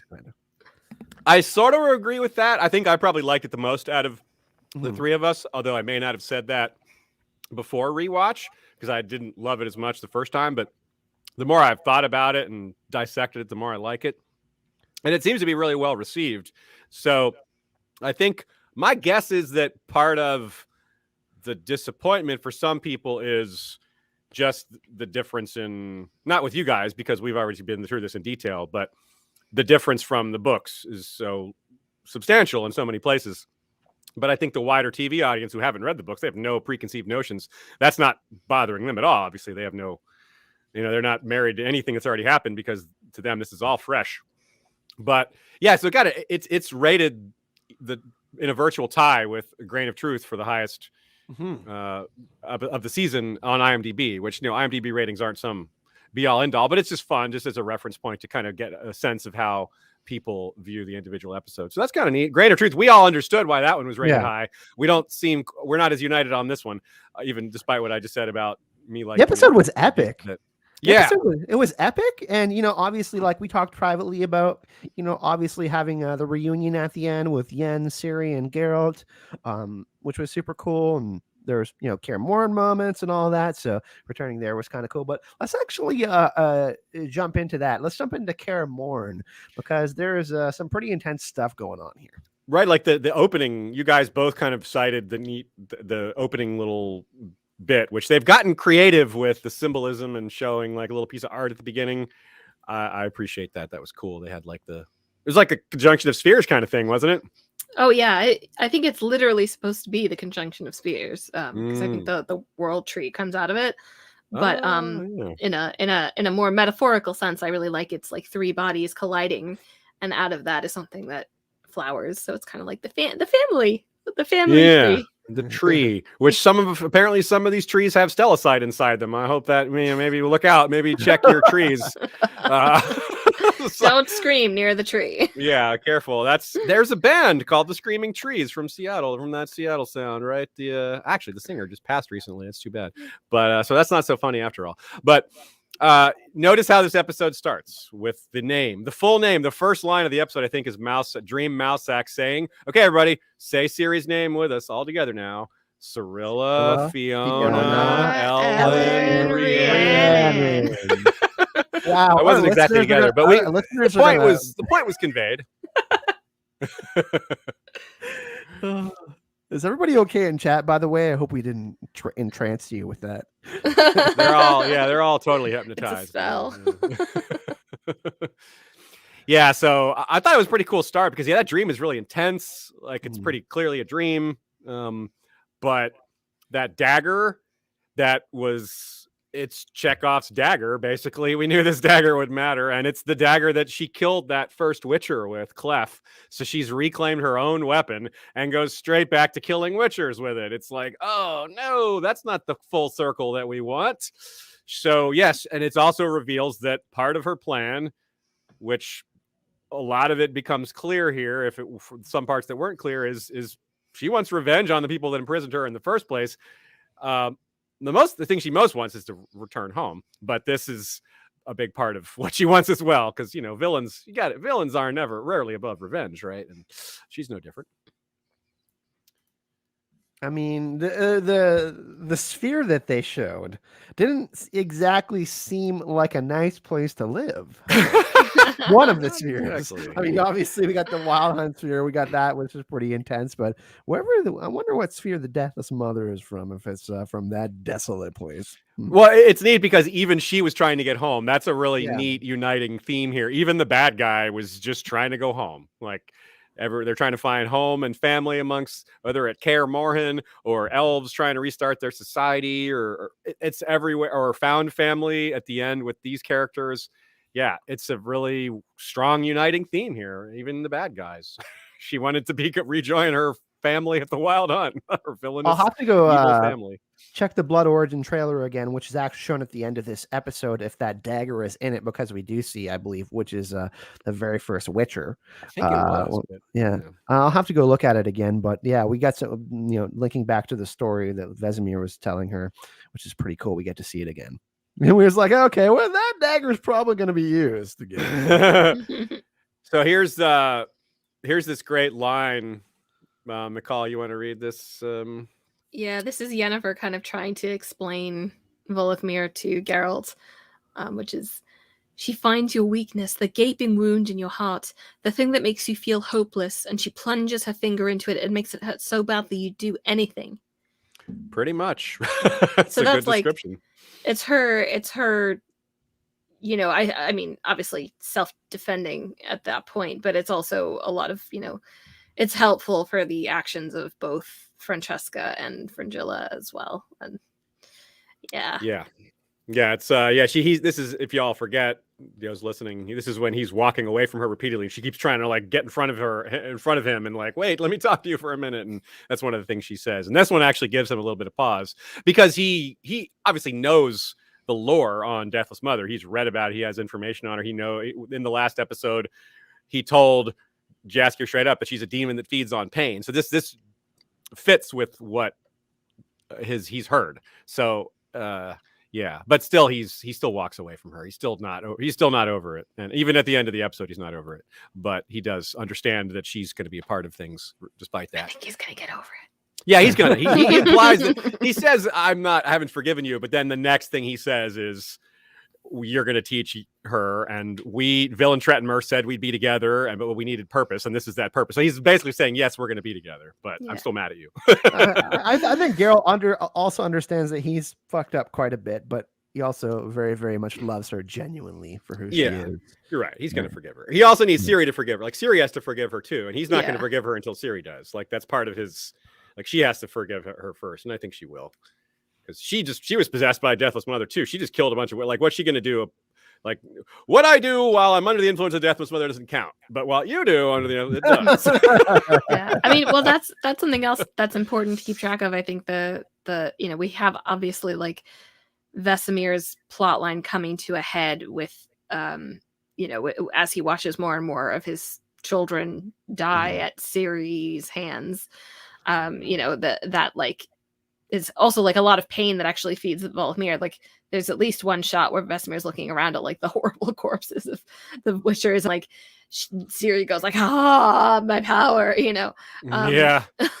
I totally forgot why I was saying that, to be honest with you, but like I love that through line, just going from Eskel all the way through, and yeah, I mean, there's a lot of forgiveness, I think, that needs to happen, but it's also, I think, I remembered, is Ciri like going to forgive herself, because like the idea of her body count growing and growing and growing is like a lot, and like well, Like, she physically killed a lot of, obviously not, it wasn't her mind doing those actions, but it was her hands, and she was doing it, and the only reason she was in that position was because she is who she is, and Voleth Meir wanted her specifically.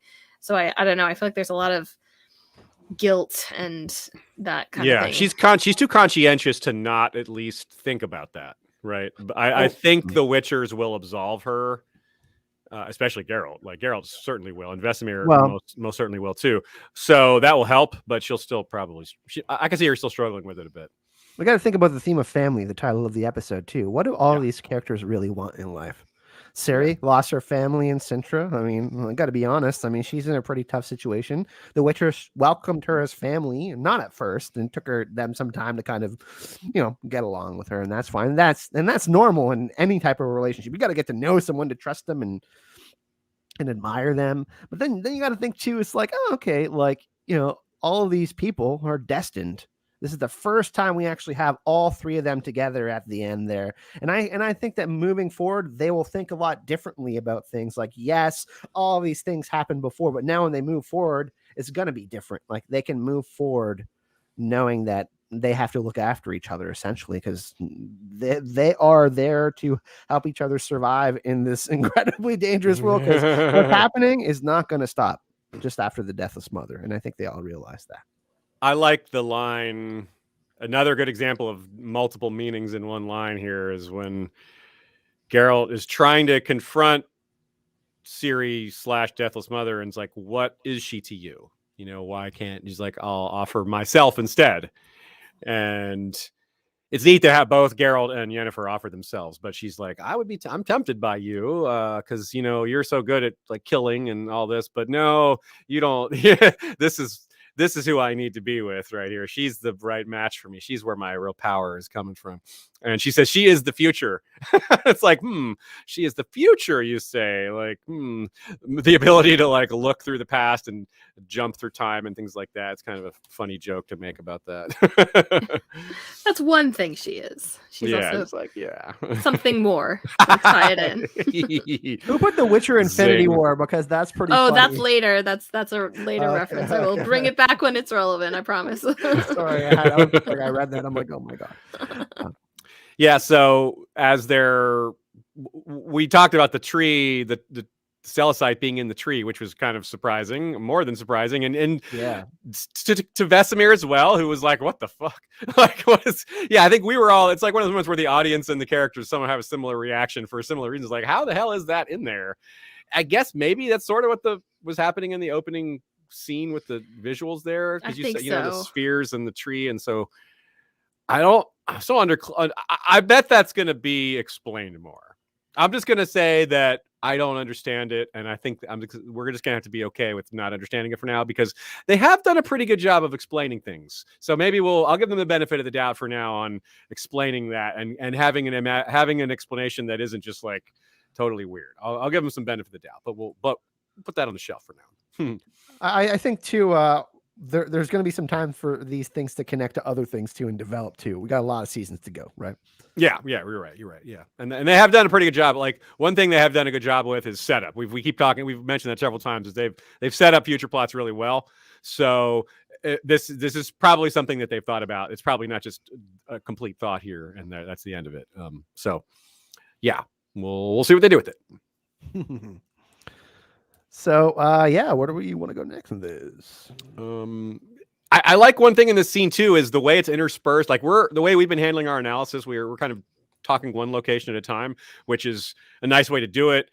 And it kind of helps stay with one plot line and see it through. But this episode jumps around a lot because of the scenes interplay with each other so much. For example, while they're fighting, while the monsters are doing their thing, and while Geralt's trying to talk Ciri down, Deathless Mother's energy level goes up and down wildly based on other events happening in other plot lines. For example, when all the babies in Redania die at once, it cuts to that, and then it comes back to her, and she's just like filling with power because A, she's exalting in her plan coming to fruition, and B, it's just literal magic energy for her. So it's just, she was so locked into that, and it is like an investment that paid off or something, and right at the best moment for her. So bad luck for the Witchers there that it was all happening simultaneously.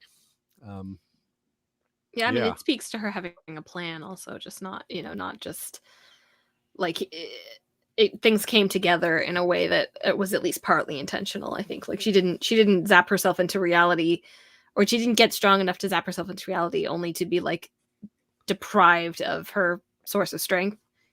She kind of made sure that there was more where that came from. It is. You're right. It is really well thought out. When you piece the whole thing together, that's one of the things that made me appreciate it a lot more. And one of the things that make me like this episode in particular, maybe more than you guys do, is because this is where her full plan comes into play. And when you lay it all out, I like it. I think it's pretty neat. It's pretty cool. It's pretty clever. All the different moves she makes are pretty well written. Some of the execution, maybe there's quibbles we can make, but I really have come around a lot on it from where I was originally. Part of it is appreciation for the different style villain this is, and just how her version of evil is just so evil. I mean, the way like feeding off pain and cruelty, and the way she engineers that pain and cruelty and suffering is really clever. Like you said, she's very intelligent. Like we used Ramsay as an example before. He likes seeing violence. He likes cruelty, but he doesn't literally get energy from. He gets emotional energy from it, I guess. But it isn't like giving him magic power, right? Like she gets stronger because of it. So it both feeds her, pleases her, and it gives her more magical power. There's also, I like the thought of her being like the first, like the first evil that was big enough to create the need for Witchers, and that automatically puts her in a different sphere than like, a Rusalka or whatever, to go back to, the beginning. She's not a creature of, I mean, she is a creature of need, because all monsters are creatures of need, but like, there's a lot more thought in that than just a hungry beast. Yeah, a Zoogle, for example. Yeah, she's really has an incredibly sophisticated understanding of human emotions, partly because that's where she gets her survival and her energy. It's like I wrote here, Dr. Mengele. He knew more about anatomy than most people. He's one of the most villainous people I can imagine. Oh. Right? But he was an expert on anatomy. He knew how to inflict pain better than anyone because he's a doctor, right? And this is a similar kind of thing. This is like she's like a magical evil psychiatrist, someone who knows human emotions and manipulation extremely well. Like they studied it severely, like they're obsessed with learning all the secrets of what makes people tick, and then exploits it to maximum cruelty. That's a good villain, man. It's interesting because I don't think this is the only villain that we're going to be getting from the Spheres. I talked about this a little bit privately, and we do see the Wild Hunt is going for a Ciri before they escape that realm, which is pretty interesting. I don't want to spoil too much, but I do think that they are going to be someone that is going to be more prominently featured than what they were in the books. And as someone who has played the games, this is pretty exciting because The Witcher 3 is one of the best-selling games of all time. I do think we are going to be getting a game plot line mixed in with a book plot line, which is pretty friggin' rare. But I'm just putting it out there. I do think that the Wild Hunt are going to be another Sphere villain that we're gonna see. They should be pretty big. It looks like you don't have that amazing epic near end scene and then just like, we're never gonna see these guys again. No, it's awesome, especially because they're like calling to her and everything. That was so cool. Because they also have their own intentions for her as well, as many others do. There's how about that moment where with Vesemir just can't take it anymore, and he just runs up and stabs her, and then he kind of realizes, I don't know, like what's going through his head in that moment. What did you think? Was this like another self-inflicted wound? He stabs her, but then she feeds off of it more than it hurts her, because it's like he knows that like she's conflicted, probably maybe not in the same way Fringilla was about killing Hake and those other people, but it's definitely a thing that they didn't want to do. Like he doesn't want to do that. He's doing this because he thinks he has to. he's pushed into it, not because he's like, oh, I hate you, I don't necessarily think Vesemir wants to do it, but he's also made some mistakes too, and he's realizing that all the other Witchers are dying around him. I mean, he's like, well, I essentially was counseling Ciri, and I think he feels personally responsible for maybe some of this a little bit. Yeah. And it's kind of like it's a bit of guilt there too, I think, if that makes any sense. Yeah, and definitely. And there's this kind of a truth bomb which shows her extreme understanding, not just of humans, but these in particular. You got this one, Michal? Trying to find you in the chair in the dock. Just click on my face. That always takes you to my cursor. Ah, there we go. Okay. Poor witches. You feel everything, don't you? Especially hatred. That's such a fantastic line because it gets at why, like, one of the core issues with being a Witcher and that whole back and forth between humanity and the ungratefulness of the looking at them as mutants, and even though they do so much for humanity, they're outcasts. So they do understand hatred. They understand being hated, and they probably send a little of that back because of the ingratitude. And a lot of them are orphans who have anger towards their family for leaving them or for abandoning them or just for the various levels of suffering that they've gone through. So yeah, really good line there. I thought that, and of course it's perfect for her. She understands hatred. She's feeding off of it. So yeah. He's also trying to manipulate him in that moment too, to make him feel more of that. Yeah. I think that's a little actually projection on Voleth Meir's part. Like, I think I don't think that, I mean, I think the Witchers definitely feel hatred. But I don't think, I think like love and, and the good and bad feelings that come with that would probably be the especially if we're really talking about what they feel. Yeah, she's pulling a Sith Lord thing there, trying to get exactly. Combining those things. Yeah. I mean, because why Vesemir? Vesemir doesn't actually really try and kill Ciri out of hate. He tries to do it so that he can save the other Witchers. Yes. It does remind me of a strike me down from Palpatine type deal. It's kind of feel like that a little bit. Strike me down. You're right. Yeah. She kind of did dare that. She's like, she wanted that to happen. She didn't move. Like, she didn't even flinch. She's like, yeah, stab me. Because she also knows that she can heal the wound. So she's like, all he's going to do is feel guilty and waste his time and feel helpless, which she'll feed off of that too.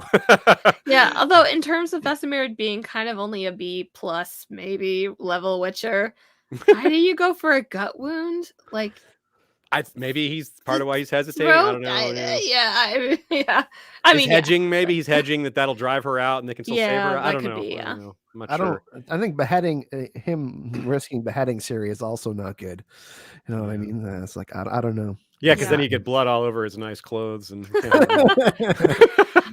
have to say though, like, I felt really like when in the aftermath, like when Vesemir was like begging Geralt for forgiveness, I was like, you don't need to do that, man. Like, Geralt's at fault here too. Like, it's not, I don't know. I felt like more sympathetic toward Vesemir just being this guy who like has been fostering Ciri and like not, and then she comes back and like, I don't know. It felt like, deliberately poor repayment for his kindness. And like, I understood why he was, so angry at her and why he was going quicker toward like, oh, we have to kill her, and yeah, I felt, yeah.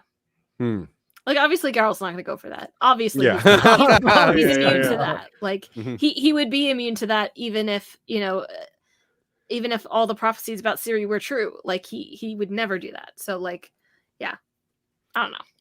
Yeah, I agree with that. And, it's maybe a little, I like it's not my favorite style of plot where something really important comes down to just believing really hard or just like feeling really strongly about something. I don't love that, but it was well done, a well done version of that, because Geralt's like imploring her to come home, and Voleth Meir's tactic is to make Ciri think she's already at home at her happy place in, back in Cintra, in Dream Cintra, with her father and mother right there. So those were well chosen like elements to use for that scene. And the fact that, her she's like, don't let us die. Her parents are like, don't let us die again. Like, ooh, that hurts, right? Like that's a really well chosen line to get at her gut there. And it fits too that she's feeding on pain and losing power, feeding on pain and hate and all that would make sense that if the opposite happens in her presence, that it would bother her, right? Love and courage and sacrifice would be anathema to her if the other things are good for her, you know? So I kind of get that. It fits. Yeah, I actually really like Ciri's dream a lot. I mean, I kind of like anytime we go into like a character's unconscious and get to explore. But it is such a well-crafted like thing. I mean, that ballroom that we've seen a couple times is like brighter than we've ever seen it. And like it's I mean, for me personally, it's hitting all my like medieval aesthetic, like, you know, just enjoyment. The music right there. was really good too. The music, the dances, like, you know, it was just really great. It's like you would want to be there, right? Yeah. I mean, probably not actually, because you know, you're not wearing underwear and it's freezing, and you know, half the people have plague. But you know, the aesthetics are appealing. But yeah, and it's very understandable that Ciri is like taken in by it, and it's also really well crafted just from Voleth Meir's point of view, because like, you know, when Ciri wakes up and she's like, what the fuck is going on, and Mousesack responds to that, you know, because like I feel like in a normal dream he would be like, come to the feast, lady, you know, whatever, just like not responding to her freak out, but everybody absorbs that and responds to it, which adds to the depth of the illusion. And then you could see when Voleth Meir kind of like tries to step on the gas with like, but your parents are here. Like, don't let us die.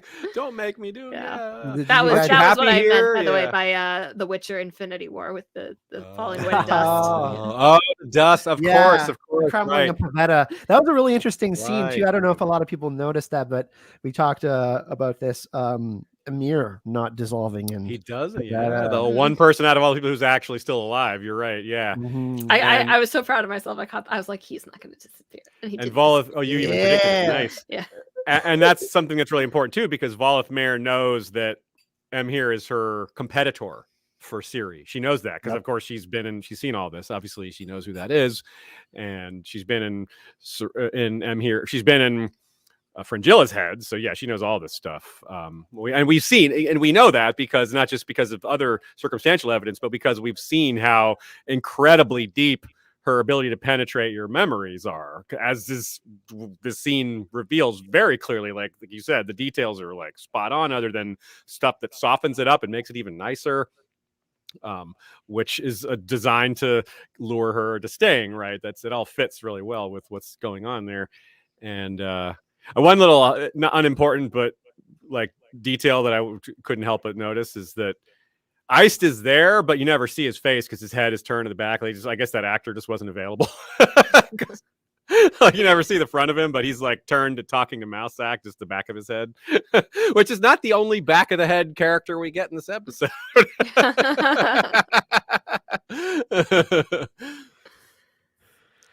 And then she confronts him about her bloodline. How cool was that? She's like asked the questions, and he can't really. There's no way to deflect that, is there? Yeah. What does it say? A child of the elder. What is it? Did Michal read this yet? The quote, the starry-eyed quote. Yeah. So when they teleport there, well, let's back up a little bit. We get to that point. Okay. Yeah. So let's kind of try to explain. The episode is kind of mushy. It's like hard to keep track of what happens. Yeah. Because it does jump around a lot. But so let's talk about the final defeat of Deathless Mother. I think the fighting the basilisk and the other monsters there's not a lot to say about that. Besides it's being cool. It was cool. Yeah. It was cool. Yeah. It was really visually awesome. Like I like seeing it, but that was my other note that I think didn't make sense. By the way, it was the like seeing the basilisks like in the bright sunlight outside Kaer Morhen. I thought was just very cool because usually it's all like dark and Yeah.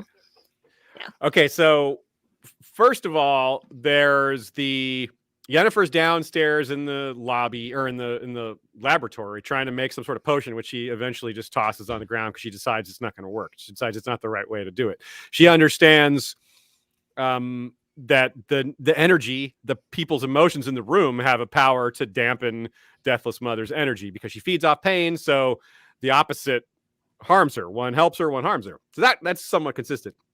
But the reason and that's part of why the act of sacrifice works. It's like a 3-pronged approach here. One is that her energy is dampened by everyone else kind of chilling and being like, we need to focus on not being hateful and all that. That helps. That starts to suck some of her power out, slows her down a little bit, especially because she just used a big bunch of energy to summon like that huge that third one, which may or may not have been a basilisk. I don't even know. Just that like trans-dimensional velociraptor basilisk thing.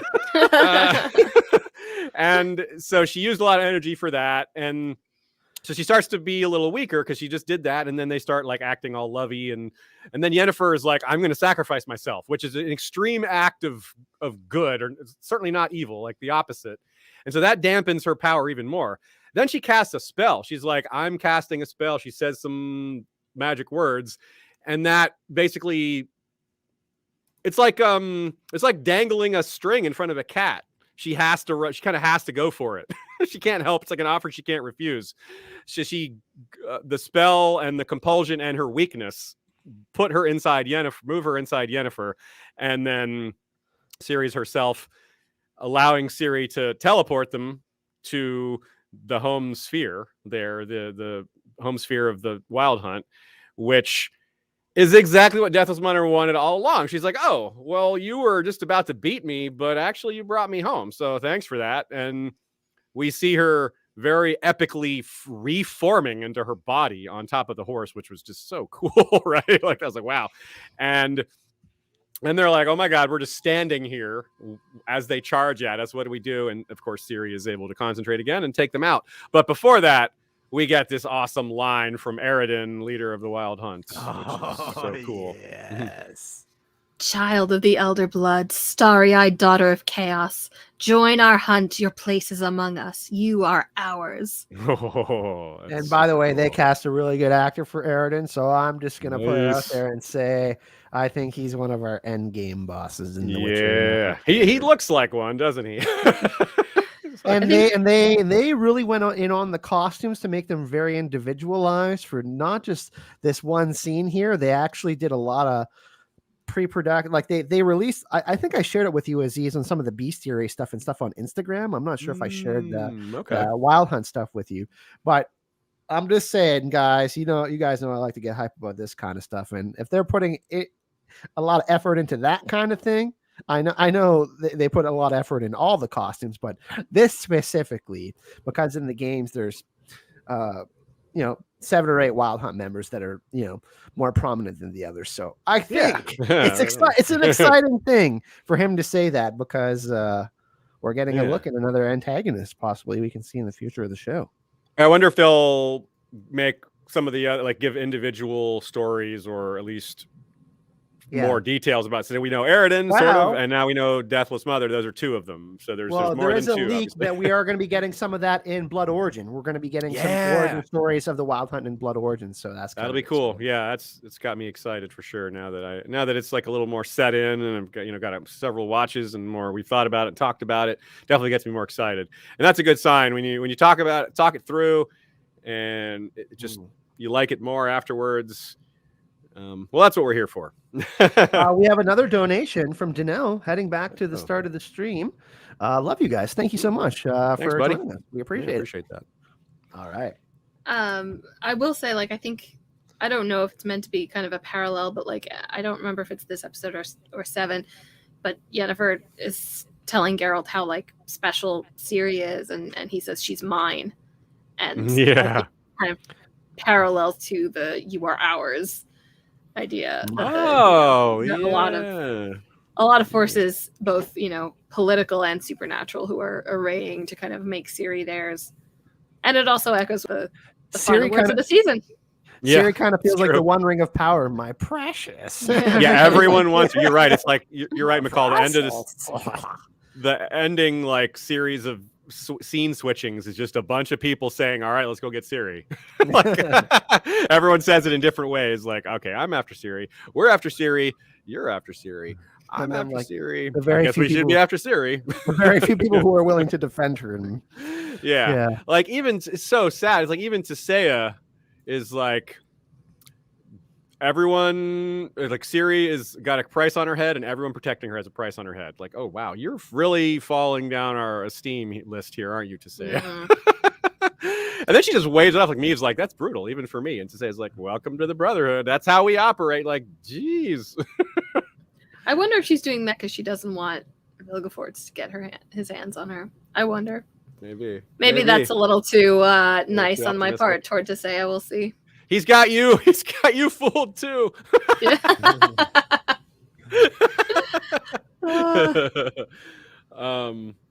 So yeah, I guess she gets Yennefer's magic returns, and how? Yeah, I'm not quite clear on that either. I'm just going to chalk this up that my theory is right, and it was Deathless Mother who took away Yennefer's power. So when she's gone, it is Yennefer has her power back. And we it know make that any sense any other way. I'm sorry, it really doesn't. It's definitely a feather in the cap of your theory. I agree. Like we've had some things that we talked through before that maybe worked against your theory, but this is a big plus for sure. Big pro in the pro and cons category. This is a big pro. You're right. Because I don't know. I don't say. She just says, because Geralt asks like you got your power, your whole again or whatever he says, and she says, yeah, I felt it. Blah blah blah. And like, well, what caused it? Yeah. So you might be right. Like it does coincide with Voleth Meir leaving the sphere and returning home, and her influence on the continent seemingly being. Well, it takes a different shape now because she's back in her original form or whatever. So yeah, I don't know. Yeah, it's doesn't really have a straightforward explanation.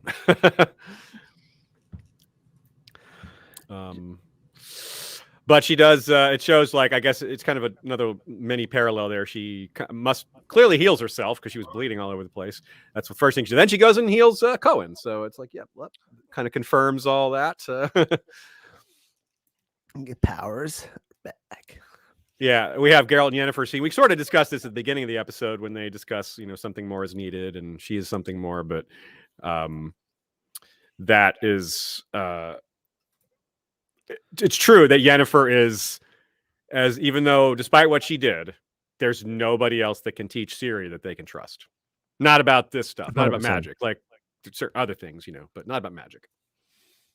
And this is kind of like a way of looping back. I mean, we discussed like the show will depart a lot from the books, but usually they kind of come back to the same point a little further down the road. Agreed. So, I think people were missing the Yennefer teaches Ciri magic plot in the back half of Blood of Elves, and like I think this is the start of that. Like, I mean, I really hope that there's a lot of like tension and getting to know each other, because something I did feel was that like Yennefer's devotion to Ciri was a little fast.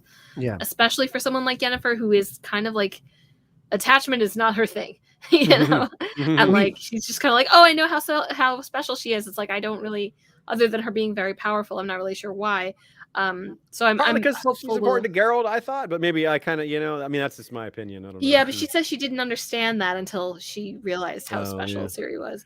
Okay. I definitely think we'll get some of that early on in season 3 for sure. Like we've gotten some stuff pulled that's later on from the books a little bit earlier, and especially with an adaptation, I think they can kind of move things around a little bit more. Yeah. So I think I feel pretty confidently they'll definitely maybe the double whammy of Geralt's line about Villain Trettenmer, it's like predicting all this, and so you need something more combining with the idea that Yennefer has been trying to be a mother, and this is like, well, this is you'll know you won't have a child of your own body, but it's pretty close. This is pretty cle's to that. It's the same similar kind of energy of taking care of somebody and teaching them. And this is their destiny. This is the first time where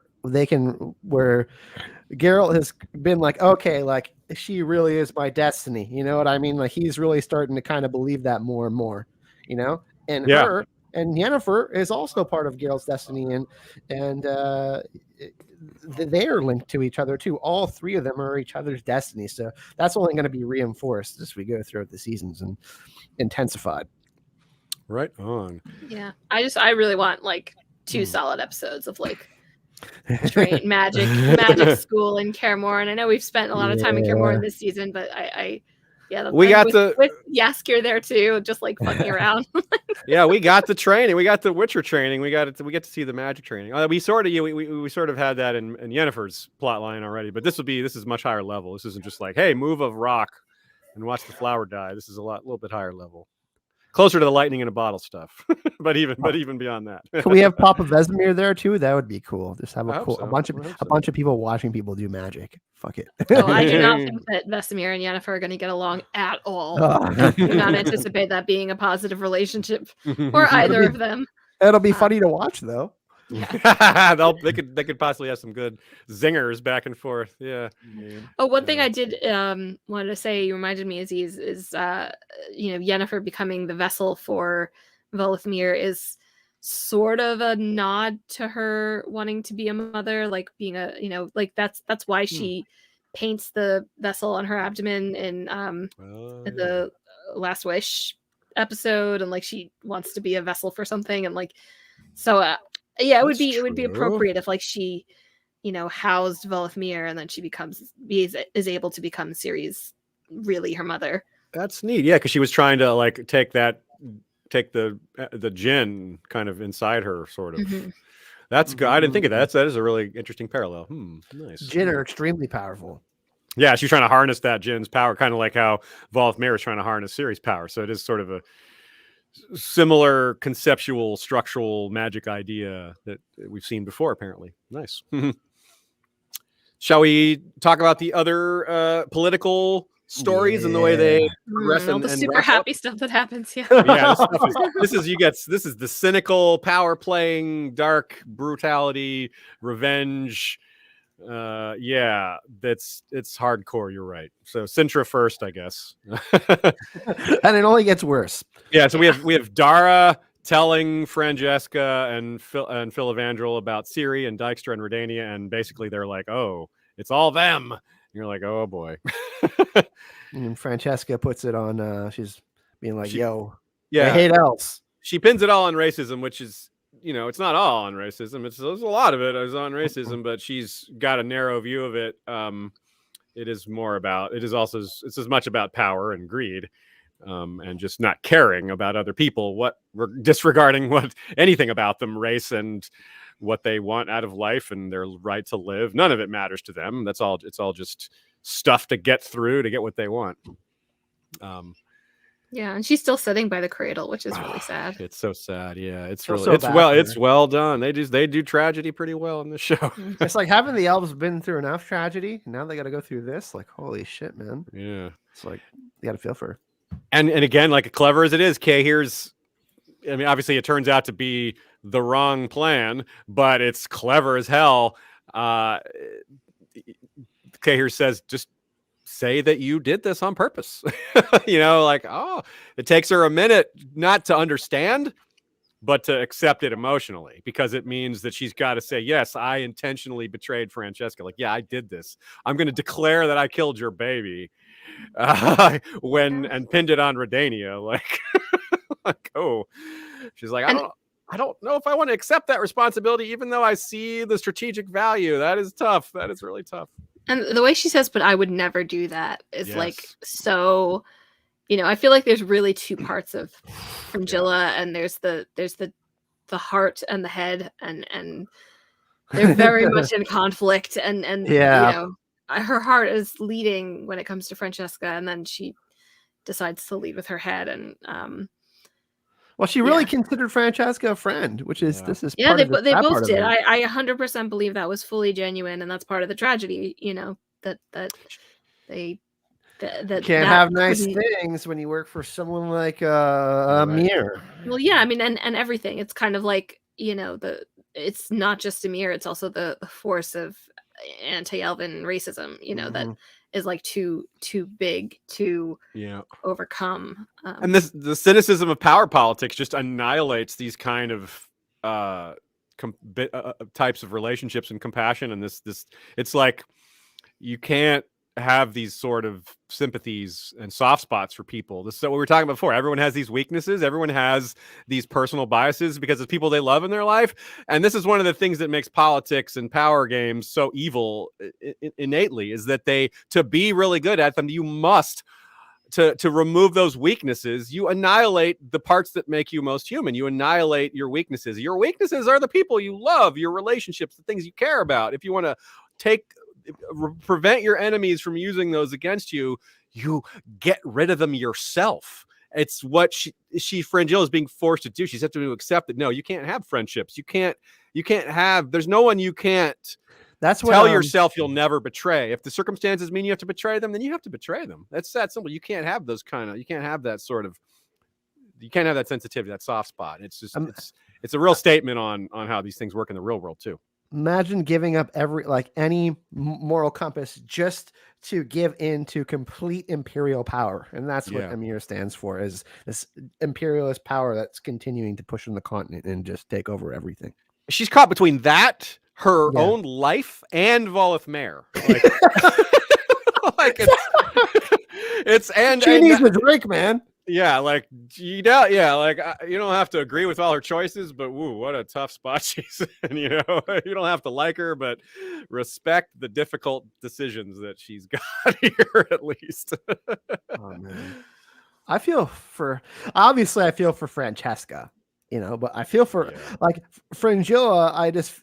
She has so much potential, and she just gets so fucked on every level. It's just, And you want to, and you see good in her too, because you see these things that she's trying to do to actually genuinely help the elves, and you're like, oh, that's an elf guardian doing something like that. Holy shit! And then you see okay, here's she's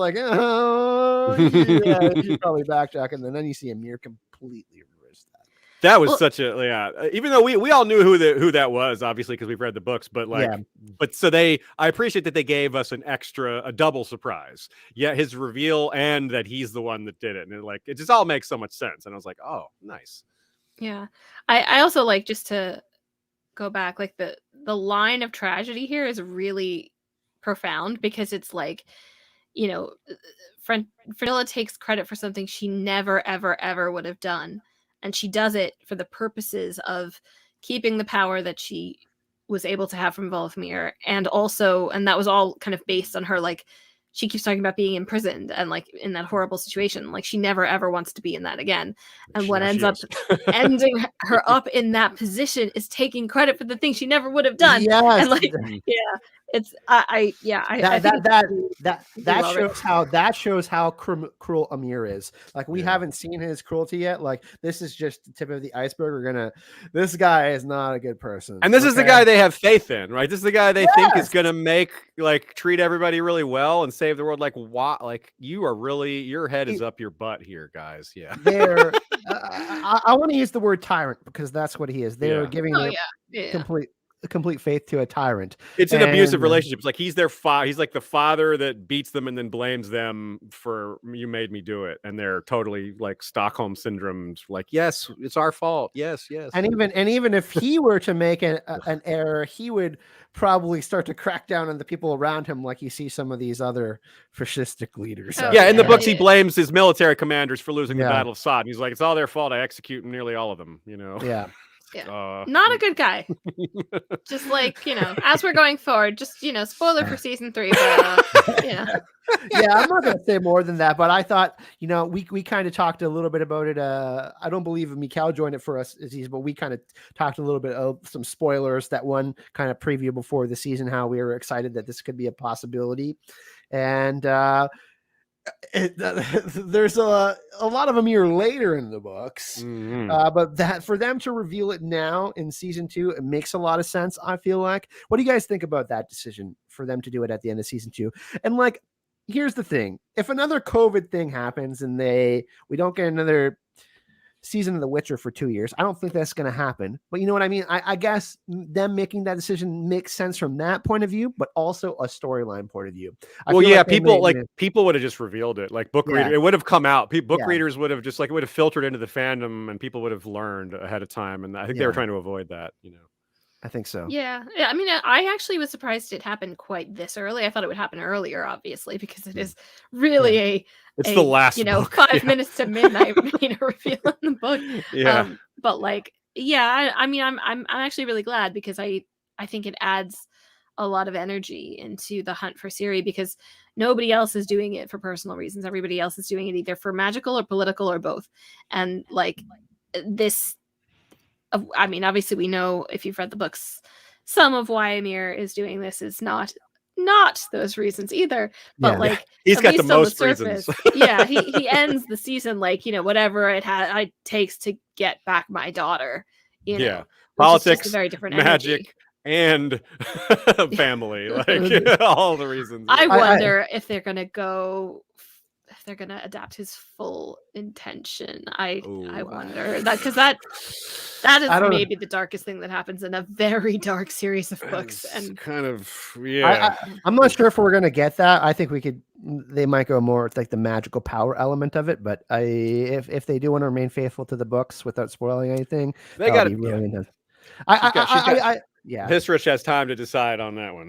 Yeah. Well, I will say this. I don't want to always make Game of Thrones comparisons, but it is good that we have another antagonist POV to kind of look at. We're getting Vesemir and Redania, and now we're getting Emir and Nilfgaard. We're going to have all these kind of competing POVs, which is interesting, and they're all going to be on the hunt for Ciri in season 3, and things are going to get intense. And we're going to have the reveal of other antagonists. Like I said, I think the Wild Hunt will be not something that's like that kind of POV, but they will be in the background. But there's other antagonists out there, and I think all of them competing to capture Ciri and her power and use it for their own personal gain. And having people like Yennefer and Geralt trying to protect her is going to be really, really awesome. It's going to be good TV. Yeah, the forces are firmly arrayed, and we know why all of them want Ciri. And I think that's really important going forward, because I feel like you have a lot more room for subtlety when you have that established. Speaking of Vesemir, though, I'm not sure he's along for this world. What about you guys? It's interesting because I think that Dijkstra could be in trouble. He could take some blame for the way this is blowing back up on them. For one thing, he seems cool about it. He seems calm and collected about it. But meanwhile, Vesemir's son was killed. Vesemir's son was among the dead of the babies that were killed there. That's a pretty huge deal. And if he might blame Dijkstra for this. But if he blames Dijkstra for this, Dijkstra might take him out first and be like, okay, you puppet king, I'm going to take you down and we'll let someone else. Yeah, we'll see. And we should say, why was Vesemir's son born in the first place? Because he killed the woman and the queen in the first season, right. who wasn't giving him sons. That's right. That was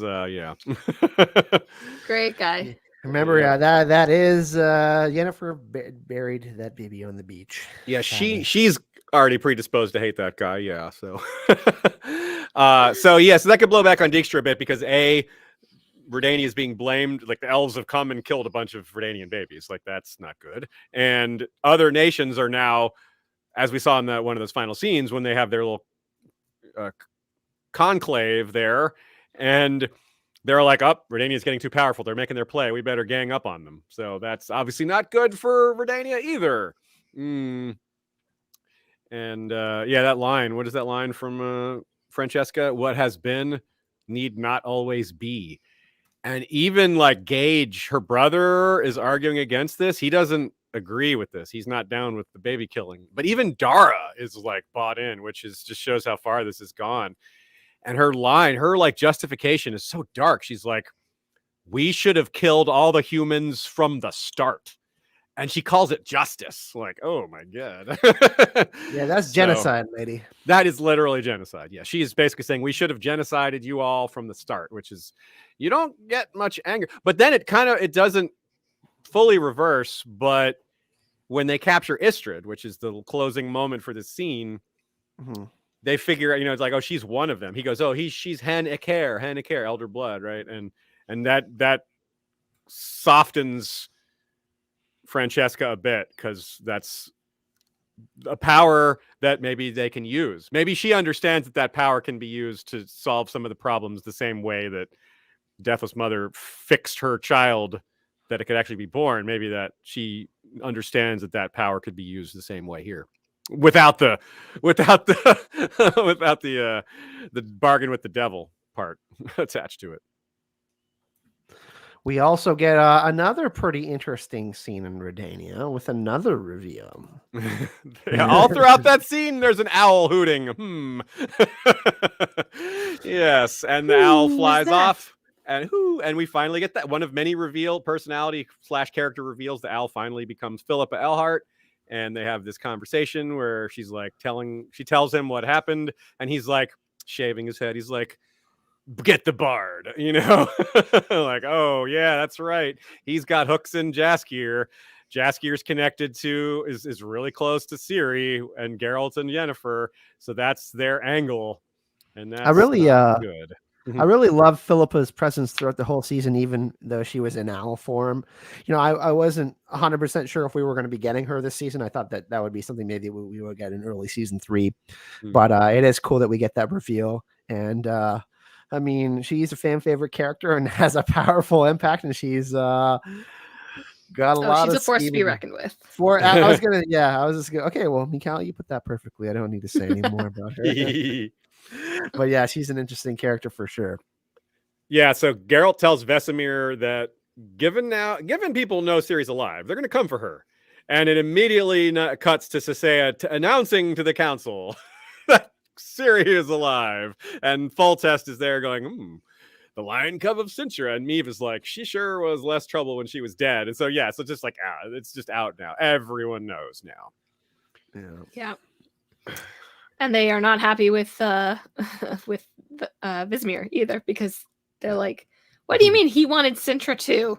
Yeah, like so, this greedy dude. It's I feel like he's gonna have some angry friends on his border.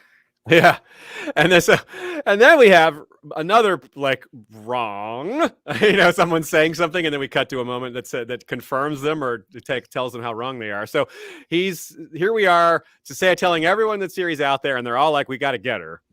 And then we have Rience sort of like he's downcast, he's looking down because he's nervous because he and Lydia are facing the boss, and he's like, nevertheless, we're in an auspicious place, because he's basically admitting failure, but saying, "Hey, look, boss, but we're in a good spot. Yeah, it's not, we didn't get the best possible result, but check it out, boss. The elves are mad. Nilfgaard is stoking that anger. The North is mad. Everyone's mad at Redania. They're all going to fight each other. While they're fighting each other, we'll go get the girl." We just saw how they're all focused on the girl.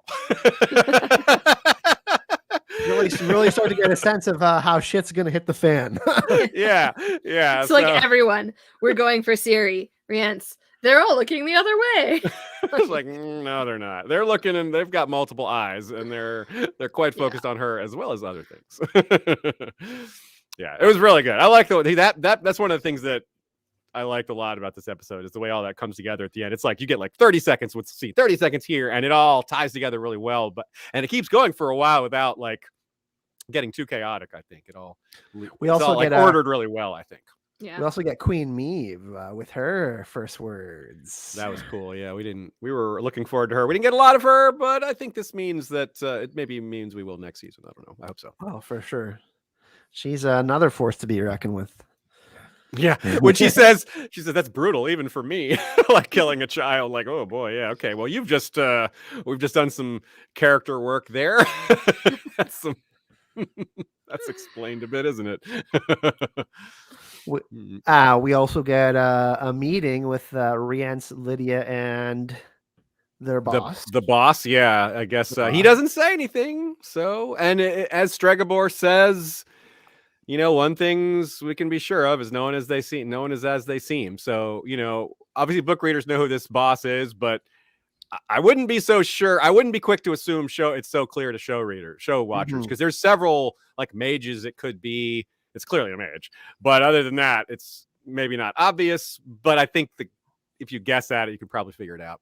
But let's say no more, because even though we still have that mystery, let's let them. The one character who's not revealed out of all these reveals. It's funny, Amir was revealed and this character wasn't. We joked about that right? Yeah. Privately, but hey, it's cool. It's definitely going to be even. This person will be even more hated. When it happens. I have two little lore bits, shall we? From like real world lore. So, well, one's real world, one isn't. So I know people were confused about the Jasper, and like what the heck was going on with the Jasper and why that stone mattered. And I'm not going to say it makes perfect sense, but if you were digging into Jasper, it does make more sense than it did. Maybe not fully makes sense, but okay. So Jasper Yennefer says it's warmth, energy, balance. It helps turn wrongs into rights.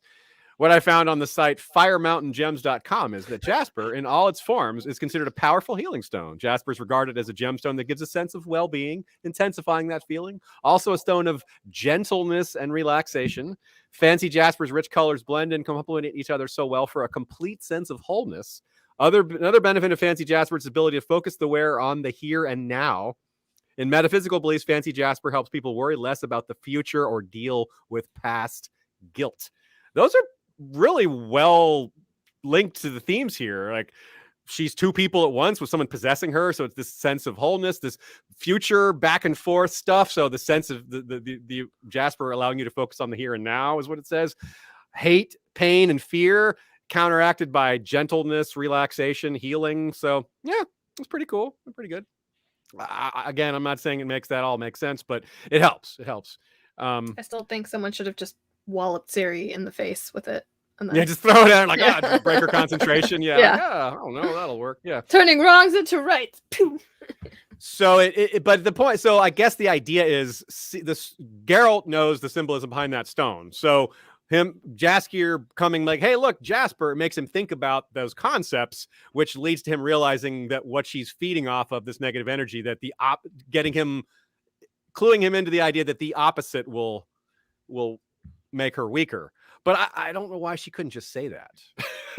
Like she's made weaker by love and sacrifice. Like, she feeds on pain, so the opposite. Like, why not just say that? Like, that's the part. Like, yeah, like you could just say that. So. Yeah, they do pick odd moments to tell and not tell sometimes. Yeah. Another site called Jasper the Supreme Nurturer, and crystalvaults.com says it shields against others' negativity, which I found that's pretty apt too, as far as like, yeah, she's certainly trying to draw negativity. Like, negativity is putting it mildly, but it's not inaccurate to say that. That's what she was doing here. The other one is in-world creation called Golden Oriole. Golden Oriole has a very fun moment. The discussion goes back to Blood of Elves, which Ciri and Vesemir have their training moments in Blood of Elves too. They're different in the show, but they have a similar quality to them. Here's a quote that Michal can read for us. Yeah. How do you pronounce this? Gravier? Yeah, it's those things that Geralt fought at the before Jurga's house. Oh, okay. Pretty sure. Let us return to the Gravier. Graviers appear quite rarely, fortunately, because they're bloody dangerous sons of bitches. The smallest wound inflicted by a Gravier will infect you with corpse venom. Which elixir is used to treat corpse venom poisoning, Ciri? Golden Oriole. Right, yeah. So it comes up a few times, but yeah, it's like sometimes Witchers drink it before fighting a toxic venomous monster because it puts the resistance there ahead of time, and then they can maybe drink more if need be. But that's the lore. That's our little lore section. Couple funny moments, I guess. Actually, I'll start off with a funny moment that can work in, something about him here that's important. It's really important to know that his hedgehog qualities kept returning, but luckily he got the 4.0 from Manscaped and gets that nice close shave, so his hedgehog doesn't show. Oh God! I came back at just the perfect time from my bathroom break. Hey, if it were up to me, everything would be about nipples. Isn't that what Jaskier said? Yeah. So when Yennefer wakes Jaskier up when everything's going haywire, and he's like sleeping through the chaos, which is kind of funny. He wakes up, he says, "Too many squirrels." And it's kind of funny because it's random, but I thought about it. It's like, wait, squirrels? Let's not forget what squirrels in Elven is. It's Scoia'tael. Like, oh, that's foreshadowing. That's a good catch. I did not catch that. I just thought it was funny. Yeah. Nice one. They're clever with that. It's like the rats. Like Kaer Morhen's full of foreshadowing. I also like my final one that I cited here was when Ciri is helping Lambert like limp away because he's been hurt pretty badly. Their banter gets right back to it. She says, "You're panting like a dying mammoth." and he chuckles. He laughs. Lots of funny moments this season. Yeah. Speaking of funny moments, we could have one where we crown a funniest moment of the season in the awards show that we'll be doing in a couple of weeks, where we'll be going over all sorts of fun different categories, least valuable. Will be LVPs, MVPs, most funniest moment, our own personal kind of favorite moments. We'll have all sorts of categories.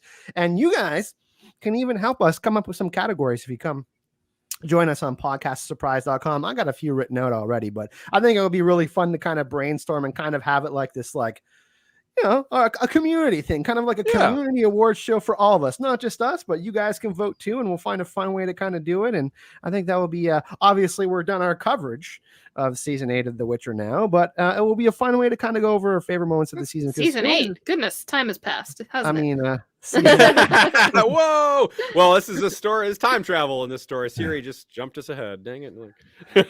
Season 2, because we were just doing episode 8 here. Yeah, but, I've done that. But I thought it was a really good season. A lot of I was talking to, I don't want to say normie friends, but my normie friends who have read the book really enjoyed the season. A lot of people said they enjoyed the second season more than the first season. I liked them both a lot. I thought they made some really interesting choices and deviations that I'm actually really excited for. Like a lot of people have been very critical of Lauren Hisrich, but I think they've done a great job, and I think overall I'm really happy with the show.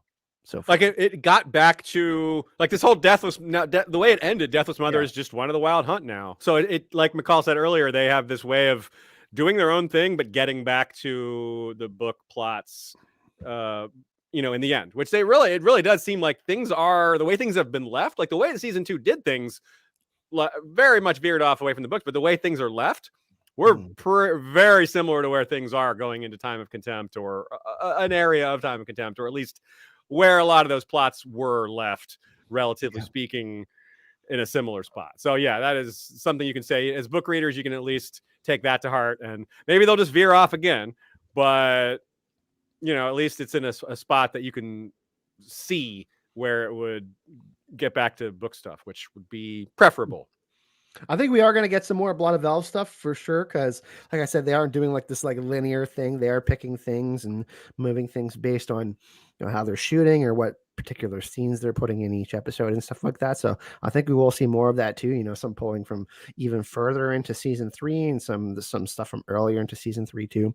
And I am most excited about season 3 because that's when shit really starts to pop off without kind of saying too much. And I think all of us agree that Time of Contempt is one of the best books in the series. It's one of the fan favorite ones too. So if they're going to be doing a lot of this big political stuff that's going to have a huge payoff, it's going to be really exciting. So I'm personally really excited about the future of The Witcher. Of course, they're doing more Witcher stuff on Netflix. We're getting Blood Origin, which is going to be exciting. I'm especially excited we're getting some Wild Hunt stuff in that. So that's I think why I'm the most excited, but we're also getting some other Witcher stuff, and they're building their own Witcherverse on Netflix. So overall, you guys are happy with the season, you would say? Yeah. Like I think maybe I've said it already, but yeah, I liked it a lot. I thought it was pretty good the first time. After watching it, multiple times after that, I like it a lot. I'll call me a season 2 defender, even though I love the books more. I don't see any reason why they have to be. You can love both in competition with each other. Yeah, exactly. Like why not love both? Yeah, I agree. I like season 2. I think overall better than season 1. I thought it just had a more coherent plot line. We knew the characters better, so we could dive right into some of those great moments. As I said, I was really impressed by some of the political stuff with Cintra and Fringilla and Francesca. And I do think it really sets up season 3 really well. I feel like we're kind of like, it's kind of like an Olympic swimming race, and everybody's like on their platforms and they're about to launch. And like, we can just kind of dive right into it when Ciri time, go get her. There's always addition and subtraction. People are dying and there's new characters that are coming up. I thought that the characters' performances, we'll talk more about this in the award show, like Francesca did a really good job. Dijkstra, I mean, his entrance was awesome. So I think that and we're only going to get to know characters like Amir and Philippa, who are huge like main characters. So yeah, I think it's only going to get better as time goes on because, like I said, shit's about to pop. You think Deathless Mother? There's other things out there that are pretty bad too. Yep. And we've been saying it for a while, but the scheduling and things changed and real life stuff happened. But we're not far from starting on the book Blood of Elves ourselves. Yep. So that'll be I'm guessing we'll get into that maybe like April-ish. Yeah. We'll see. And then we'll start to get into that. We'll figure. Well, we can't just do one chapter at a time because we were blessed with the first 2 books with having the short stories and being able to kind of adapt them in one-on-ones and just going like that. But I think we do pretty good with our format, so we'll figure out a way to do it. Yeah, it'll be good. Whatever we do, however it comes out, it'll be similar analysis. We'll have our similar like recurring sections and same sense of humor and analytical style. You know how we do. Yeah, and it seems like Witcher is starting to film soon, or they've already started that kind of stuff. So I don't think we're going to be waiting 2 years for a season of The Witcher, but I think we'll probably get Witcher season 3 in like the spring next year or something like that, if everything goes well, depending on COVID happened. Obviously things can happen, but optimistic. We'll cross our fingers. So yeah. Let's thank our supporters on Anchor. We've had some supporters throughout our season here and people that have been generous enough. Obviously, thank you everyone for the donations tonight. Danelle, Morley, and Amanda. Really, really appreciate that. That'll go right into the support the podcast fund. So thank you for that. That's right. Thanks to Mara, monthly supporters, Mara, who also donated tonight, like you said, Kyle, Ryan, Rhett Crisman. It's so hard not to call you Rhett Crisman, but it's cool. Kat Ovivas, Alejandro Martinez, James Gannon, Barry, Samuel Watson, Lucas Mees, Robert B, LC, and Amy Blackfire. Appreciate your support. We will keep them coming. If you do want to support us on Anchor, anchor.fm has the support button there, the $1 option, $5 option, $10 option. That's an optional thing. Of course, we're going to be continuing to making content, but if you do want to support us, of course, it helps, and we really, really appreciate it. What's next for you, Voleth Michal? Yeah, you can find me on Twitter at InkAsRain, and you can find my other podcasts at Nice Jewish Fangirls, the Level 7 Access podcast, and Vassals of Kingsgrave. You can find. You're not sick of my voice already. Find the links to Michal's social media and all that in the description of the video. I advise you go check her out. And Blood of Aziz. Yeah, well, we're still doing the World of Ice and Fire, using it as a springboard for large discussion topics that veer into the real world, history, influence, meta stuff from George R. Martin. It's a lot of fun. Tomorrow we've got a guest named Jamie Redfern, who's a history podcaster. So we'll be having some good times there. And History of Westeros. Check it out if you haven't. I'm still debating whether I want to do some Moon Knight coverage. I am currently in the middle of tax season right now, doing 2 sets of taxes. So that's really, really fun. But Moon Knight looks pretty good. And I will 100% be covering Obi-Wan Kenobi when it comes out. That trailer. Oh, yeah. Ewan McGregor, I'd kiss that man. He's we're all talking about it and how excited we are for it. I think we're getting 6 episodes in total, 6 1-hour episodes. So we're basically getting an Obi-Wan trilogy, if you think about it. Ask him if you see him, Obi-Wan, that is, because I know you all are close, clearly, as you've just indicated, why he thought that Ben Kenobi would be a sufficient pseudonym to hide him from people who are looking for Obi-Wan Kenobi. Like, oh no, that can't possibly. We won't look with that guy. That guy can't possibly, That's because there were a lot of really stupid decisions made in early Star Wars that people don't remember because they are blinded by their love for the original trilogy. But I'm right there with you. I'm watching the hell out of that. Yeah, I'm very excited for that show. I'm not so sure about Moon Knight personally, but I'll probably watch it because I'm a shill. I am getting a little bit more energy and getting back out there, so I'm excited to start to do some more coverage and some different things. Cool, man. Too. Yeah, get inspired. I am getting inspired a little bit more, and also winter can completely fuck off because it just started snowing again after 3 days of 0 temperature, weather, and sun. But thank you so much, everyone, for supporting us. Obviously, like I said, come to the podcast Suprise on Facebook, our Facebook page, where we're going to go over all these awesome categories, LVPs, MVPs, funniest moments, favorite episodes, most surprising things, all sorts of stuff. We'll go over all these categories and we'll pick out like a good 15 or 20 or something. We'll do like an hour. I think maybe like 45 minutes to an hour kind of award show as a fun way to wrap up season 2 of The Witcher. Yeah. Not season 8 because we're not there yet. And that's it from the podcast. Surprise, everyone. Thank you, Manscaped, our sponsor for this podcast. Thank you, everyone that donated and came to watch the podcast. We shall see you in the next episode. Bye, everyone. Bye.